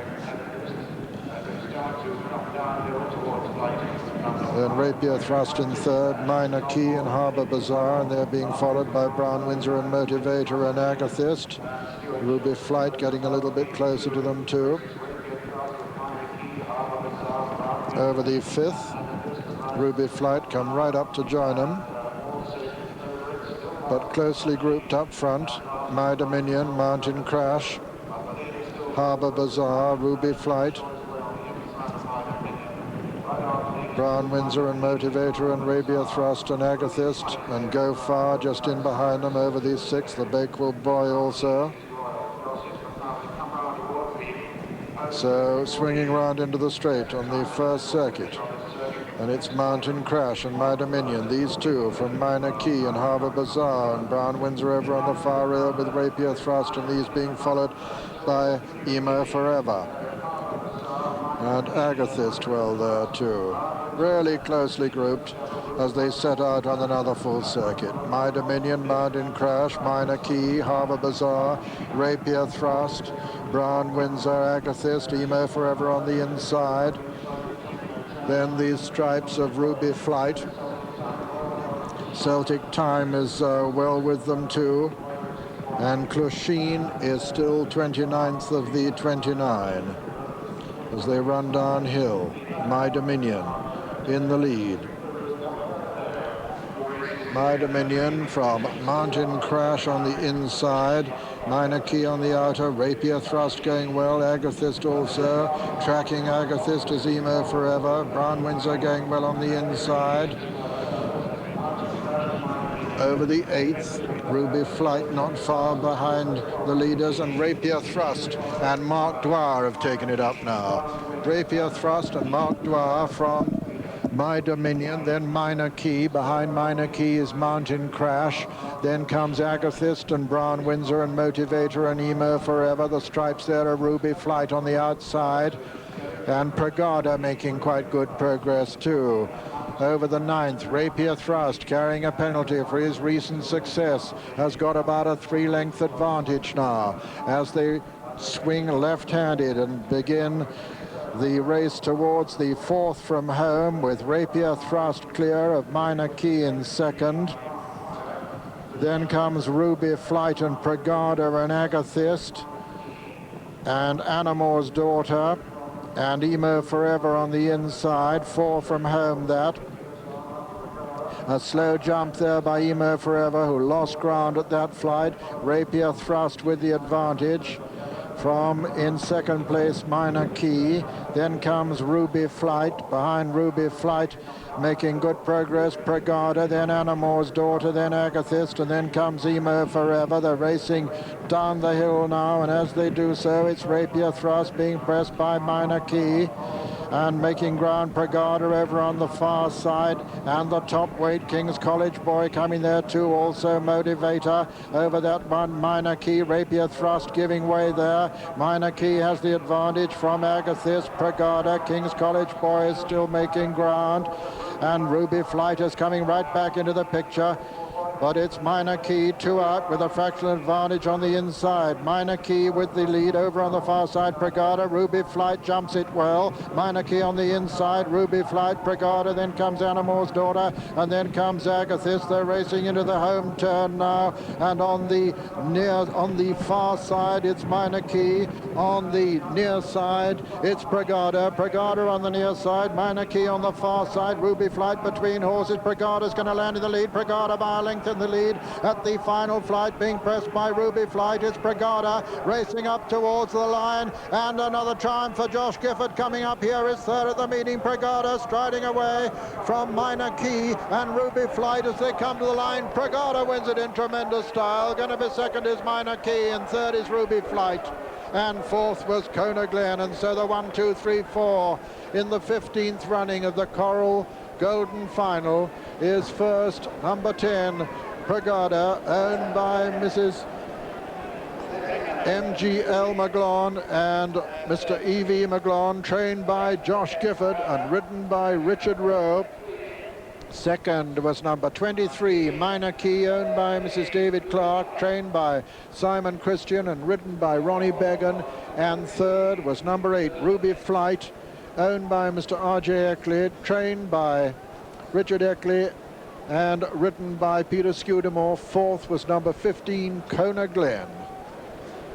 So a third of the meeting for Josh Gifford puts him on the 69 mark. Second at the festival for Richard Rowe, 47 of the season for him. Yes, isn't it marvellous for Josh now? Couldn't nail a winner in 17 years. This is his third of the meeting. Coming down the hill, a whole host of horses from the right of the picture there, motivated, just going backwards. Minor Key with a big white face in the pink. This looked well in the paddock beforehand. And then Ruby Flight in the yellow colours and sheepskin noseband. And then on the left of the picture, just disappearing now, is Brigada. He's on from forward time. And as they come round this last bend, you can see that Brigada is the one that is starting to roll. They turn round and they've got to face this hill for the third time in this race. Ruby Flight has run a super race there in the yellow, and on the left of the picture in about 5th place is the Bakewell Boy. He's run a super race. Agathist is about 5th at the moment on the inside rail. But coming to the last, Richard Rowe going for some good ground, slightly wide there. Arson gets a good jump. And then we've got Ruby Flight in the yellow and Minor Key, who's run a super race. These three all have really covered themselves in glory, behind a whole host of horses tiring in different degrees. But Brigada just starting to run a little way across, away from the huge crowd here at Cheltenham. But Richard Rowe gathers his reins there and starts to row him home up the hill. Josh Gifford's third winner of the National Hunt Festival so far, and I doubt whether there's any stopping him now that he has broken his duck and gone for some style. Richard Rowe just waving his whip in rhythm with the horse there to ensure that he doesn't stop on this third ascent of the Cheltenham Hill. Brigada, the winner of the Coral Golden Hurdle Final.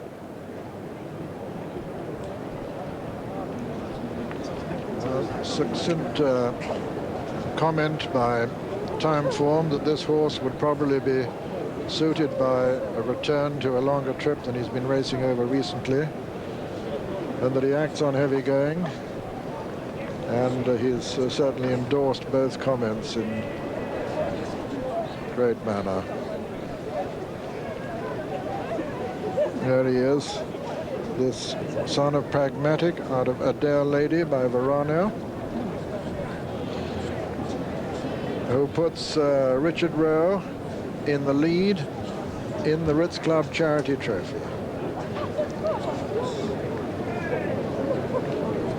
16-to-1 chance. The distance is 12 lengths and 1.5 lengths. 12 lengths and 1.5 lengths. And third winner of the meeting, no less, for Josh Gifford. Long-time champion himself and enjoying a fantastic season. Number 8, £2.18, and number 15, £4.40. Your forecast 10 and 23. Richard Rowe's had plenty of ups and downs this season. Minor Key and Ronnie Began coming to the last look to the likely winners here, but Richard Rowe, in fact, was travelling wide of them and always travelling well. And here you can see Richard sweeping past into the lead and finding with his ears, his mouth's ears pricked as he pulls his whip through, that there was no need for recourse, a serious recourse to the whip. The cheers of the crowd in the background, Richard low in the saddle, riding with his new style, but as you can see, just swinging his whip this time. His backside just touching the saddle, but his mount responding, galloping with terrific zest for a jockey from a stable, riding for a stable in the very peak of form.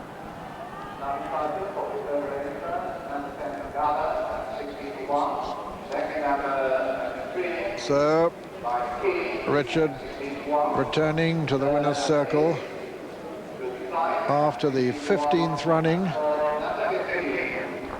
of this Coral Golden Hurdle final. 17,714 pounds to the winner.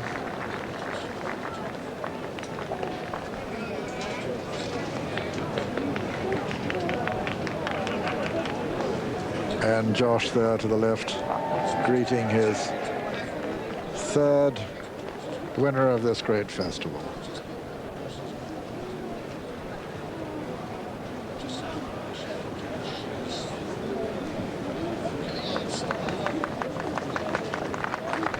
The Irish challengers out of form there, lost the bit in Clushin. And Josh there helping adjust the sheet.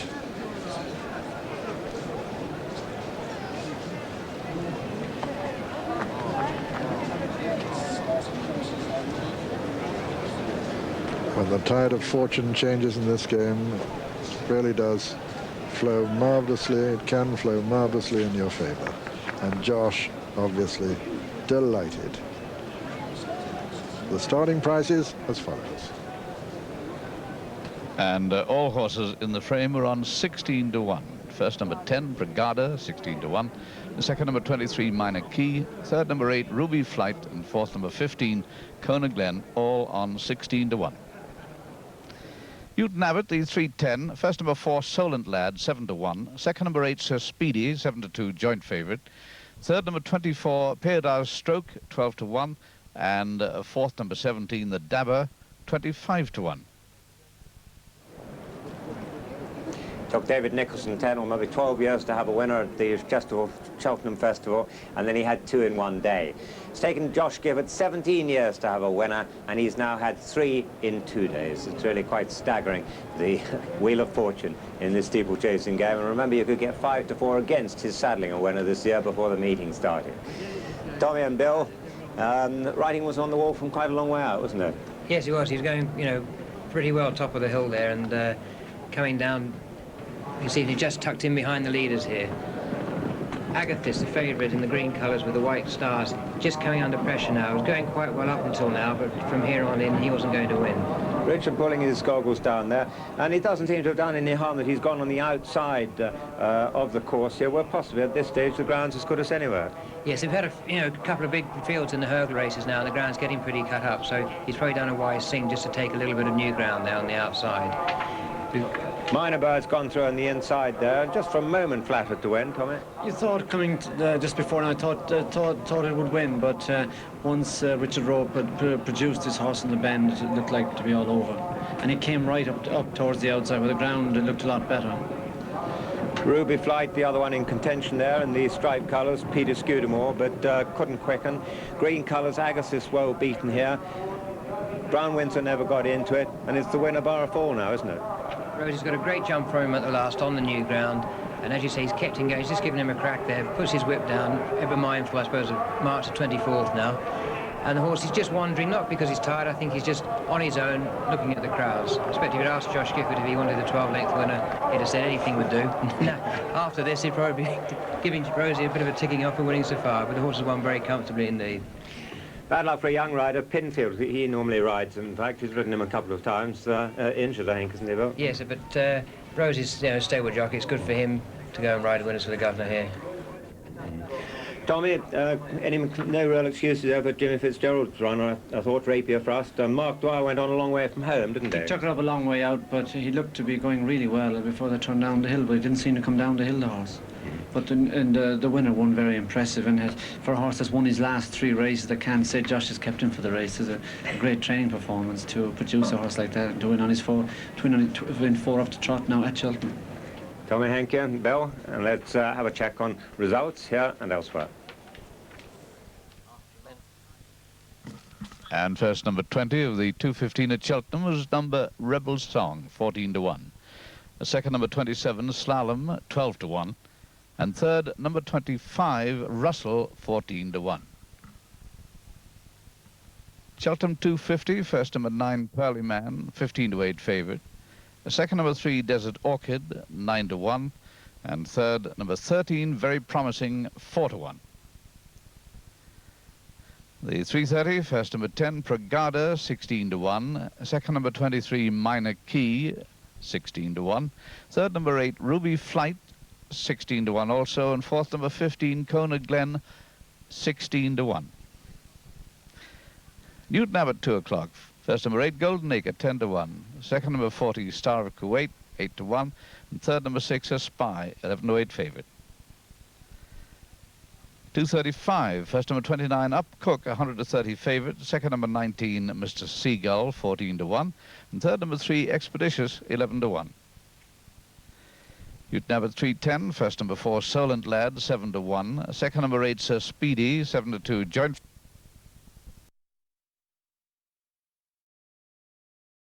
Mr. Wake, who was a winner last year at the Sun Alliance hurdle here, but this Irish horse is going to give a good account of himself. What about Peter McCormack, the jockey? A little bit lacking experience, perhaps? Lacking experience, but there aren't too many runners for the Sun Alliance chase. There's usually 30, there's only 14 today, so he's plenty of room to manoeuvre his way around. Well, it's a big day for him. Great chance, obviously. Here's Richard again. Mount Parsons, who was very much on his toes in the paddock, knows what the job's all about. And by golly, at Punchestown that day when he beat Benalma, you know, Peter McCormack started off to make it a staying race, and that's exactly what he did. His latest price is 4-1, but let's have a look at the full market now. There's not a great deal between 4 of them. The West Awake is the favourite at the moment, 100-30, and Mount Parson, second favourite, 4-1. Bob Tisdall was 4-1, has just gone to 9-2, and tonight's the night, 5-1. Then the gap occurs between tonight's the night and Yeoman Broco, which is 12-1. Halfpenny Well, 16s. So is Lan Rouge and Sporting Mariner, 33-1 bar these.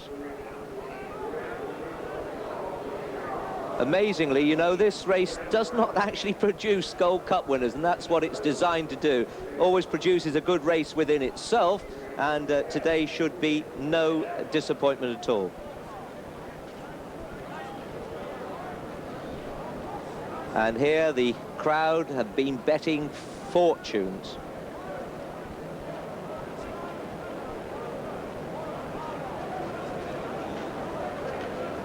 And the runners mainly on the way down to the post now. They're fairly spread out. And the members' lawn here, I can tell you, will take some putting back together. It'll take a lot of fertilizer and a lot of grass seed. But this is a 3-mile chase. And here is Bob Tisdall, the hope of John Edwards.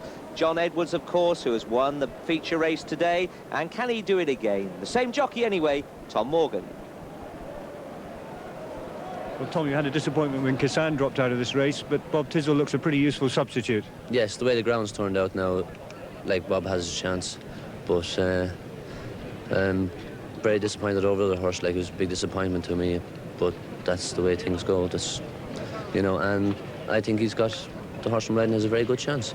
I mean, at Doncaster, you carried lumps of weight, you made a lot of the running, and you couldn't have won more easily. Yes, and jumped very well. Jumping really helped me that day, because he's popping away, 12-5, and he's one going away really in the end. Thank you very much. Thank you. That's great, Tom. Bob Tisdall and the red colours of KSL's side, who has a lot of horses on the flat, a lot of successful horses over jumps as well, enjoys his jumping as well as his flat racing. This is a good horse, make no mistake, even though John Edwards sadly didn't have Kissan in this, he's got a very good representative here in Bob Tisdall. 3 miles to go here, and as we've seen in previous races, although some of the winners are coming up the hill, a lot of the beaten horses are not doing so. And just that shot there indicates how bare some of the ground is after a day and a half's racing on it. Now, tonight's the night is just going down there in the well-known colours of John Poynton, and tonight's the night from the Dickinson stable. Mrs. Dickinson, well, I hear that Tony Dickinson's down here today, but in fact is watching from his hotel just on the opposite side of the course. His knees aren't so good at the moment, I believe, but good luck to you, Tony, here.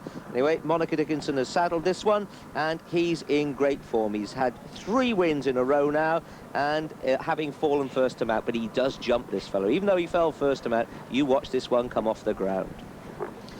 The Wester Wake in the orange colours with the blue seams there, the colours of Mrs. Christopher Heath and this very successful partnership. They don't have a bad horse, I can tell you. They've already had a winner this afternoon, the Sherwood team, and the owners, that Mr. and Mrs. Christopher Heath, and that was with Rebel Song in the opener. Well, the Wester Wake's a horse I've been in love with ever since he came from Ireland, and he hasn't disappointed me. In all 5 runs this time, he's either won or he has been second. Well, Mount Parsons, he's on everyone's lips. We've heard from everyone. Let's hear from Peter McCormack, his jockey. Well, Paddy, you've been praying for this soft ground for weeks, and I imagine it's come up soft enough for you now. It's come at the right time now. Delighted to see the rain. It was good ground early when we got over here on Sunday, and just glad to see the rain coming. It's great, you know. He likes the soft ground. Well, this horse is one of the bankers for the Irish anyway, but of course his trainer, Peter McCreary, died a month ago. You worked for the family for years. I guess everybody in Ireland's hoping he'll win today. I think so, yes. The horse got a great reception in Punchestown when he won. It was young Peter's first runner as a trainer, and he got a great reception there, and I'd hope he'd get a great reception today if he comes home and up that hill in front. Best of luck to you. Thanks very much. Yes, he can be assured of a great reception, and so can Paddy McCormack, you know. He got out of racing for a couple of years to work in a factory. He's back in the saddle now, and wouldn't it be a marvellous place to have a good winner here? A lot of horses with a chance here, though. Harley, Halfpenny Well, Highway Express, Land Rouge, Lolly's Boy from Mercy Rymel's yard, but Mount Parsons and the Wester Wake seem to be the two. There's Land Rouge, sweating a bit from Homer Scott's yard. Land Rouge with top-class form, but he has fallen on 3 occasions. Let's hope he doesn't today, because he'll be there at the finish. And so will Peter O'Sullivan. Let's go to him now. Thank you, Richard. 14 runners with 19 fences to jump this time.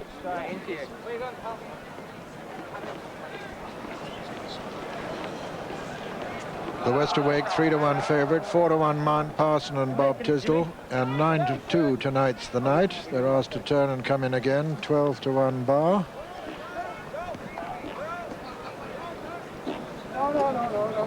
All crowding over towards the far rail. This looks a possibility. And they're away. The Wester Wake 11-4, the last show. And as they come to the first, Harley lands just in the lead from Botany Bay on the near side. Rodney Bay, I should call him, on the near side. Harley from Rodney Bay and Sporting Mariner. Then Lolly's Boy, they're going a very good gallop. Mount Parson comes next, followed by Bob Tisdall and the Wester Wake. Harley lands in the lead, and Bob Tisdall makes a slight mistake at that one. Jumping it last was Halfpenny Well. And they run down now to another plain fence before the water. Harley, Sporting Mariner and Lolly's Boy. Rodney Bay on the far side with Mount Parson has gone. No, he's recovered, amazing recovery, but he's brought down Rodney Bay. That was an amazing recovery.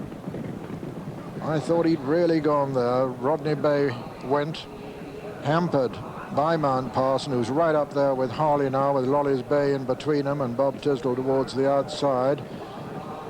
And behind them, Wiley Yeoman. The Wester Wake jumped that very sluggishly indeed, that first ditch, and he's only got 2 behind him. They're running to another plain one, and Mount Parson has taken it up at the 6th now from Harley on the inside, and then Bob Tisdall and Wiley Yeoman on the far side.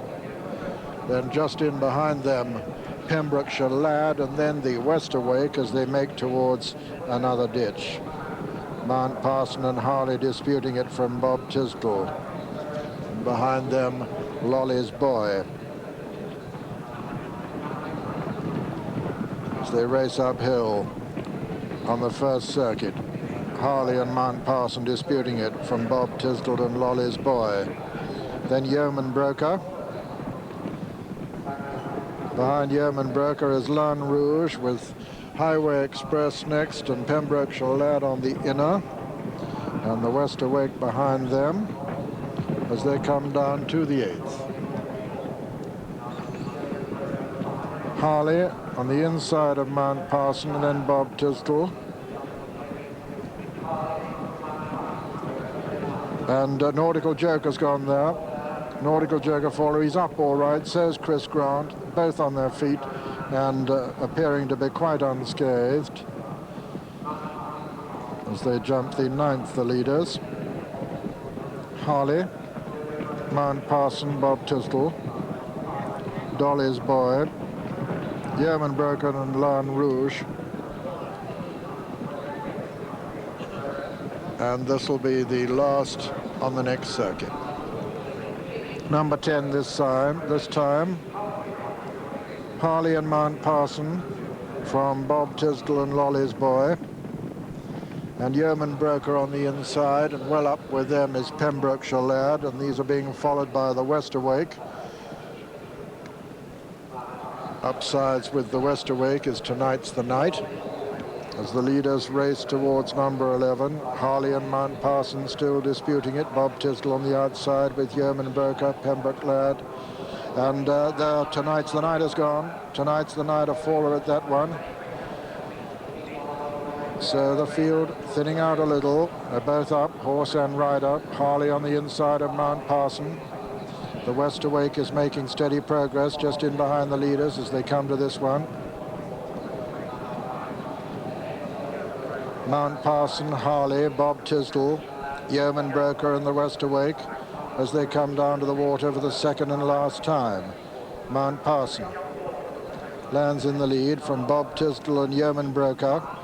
Harley on the inside, the West Awake, Pembroke Lad coming to the 3rd of the ditches now.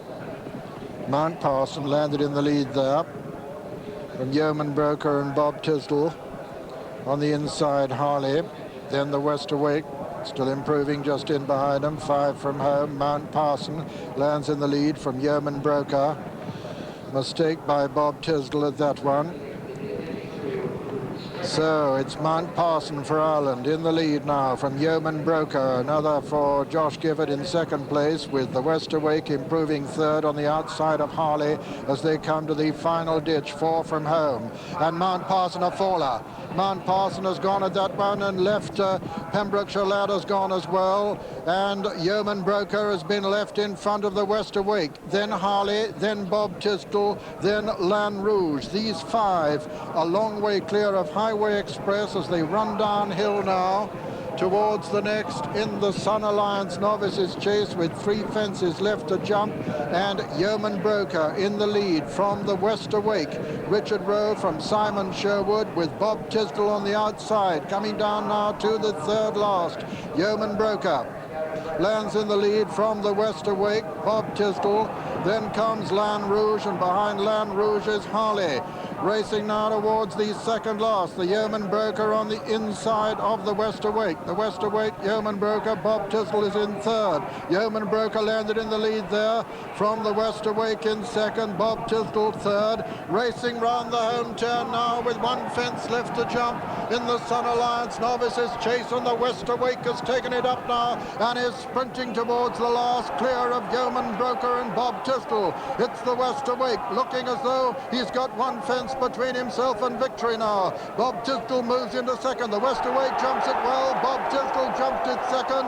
The West Awake and Simon Sherwood clear of Bob Tisdall, Yeoman Broker and Lan Rouge as they race into the closing stages. The West Awake and Simon Sherwood complete a famous double here at Cheltenham this afternoon for the Sherwoods and for the Heaths, with the West Awake the winner. 2nd Bob Tisdall, 3rd Yeoman Broker, and 4th was Lan Rouge. Those are the 1, 2, 3, 4 in the Sun Alliance Novices Chase. First, number 15, the West Awake, owned by Mrs. Christopher Heath, trained by Oliver Sherwood and ridden by Simon Sherwood. Second was number 1, Bob Tisdall. owned by Kais Al Said, trained by John Edwards and ridden by Tom Morgan. And third was number 17, Yeoman Broker, owned by Mrs. Heather Elwyn and Mr. Roger Elwyn, trained by Josh Gifford and ridden by Richard Rowe. Fourth was number 6, Lan Rouge. Well, it was a race of incident. There were several incidents early on, but coming down the hill, look for the colours at the back, the yellow colours of Peter Pillar. This is Nautical Joke, way at the back of the field, just jumping now, and by golly, he didn't half miss. And rolls over there. Chris Grant goes away into the safety of the outer field. But there were still plenty of them travelling. And now just watch here, because Mount Parsons, who is on the inside of the leading two, is the horse that is the one we all thought would win here. Just watch as he goes in and completely miscues there and was fallen before he hit the ground. Unfortunately, following on behind, we have Pembrokeshire Lad, who goes right over the top of him there, and Halfpenny Well, that was the other faller. And from there on, it was Yeoman Broker who goes for home. As they come for home, Yeoman Broker in the yellow colours for Josh Gifford, but the West Awake in the blinkers there is absolutely cantering. Bob Tisdall is in the red colours. He made several mistakes earlier on. Lan Rouge just behind him, and at this stage, it looks as if it's going to be Josh Gifford's Yeoman Broker and the West Awake. The West Awake goes on here, really finds some toe, and remember, he won the Sun Alliance hurdle a year ago. Now he becomes the first horse to win a Sun Alliance chase as well. And would you believe it, that this one who wins in the colours of Mr. Christopher Heath, who had also won the first race with Rebel Song, both horses came from that good Irish trainer, Arthur Moore. Up the hill, the blinkers keep this horse going. He's genuine, just makes him concentrate, and the West Awake comes away for a lovely double for Mrs. Christopher Heath, trainer Oliver Sherwood, and for jockey Simon Sherwood. Bob Tisdall gallantly in second place, but the winner of the Sun Alliance, the West Awake. So Simon Sherwood joins Richard Rowe on the two-winner mark at the Cheltenham Festival. And Simon, of course, rides Cabby's Clown, the second favourite in tomorrow's Tote Gold Cup. The new favourite for the Gold Cup is, or the new warm favourite is Play School, who's shortened from 4-1 to 3-1 overnight. The new betting, 3-1 Play School, 6-1 Cabby's Clown, 7-1 Kildimo on the Drift, 8-1 Charter Party, Forgive and Forget and Rhyme and Reason, and 10-1 Bar. There's a Ladbrokes prices. Here are the starting prices on the Sun Alliance Chase. The winner, West Awake, the 11-4 favourite. The windows just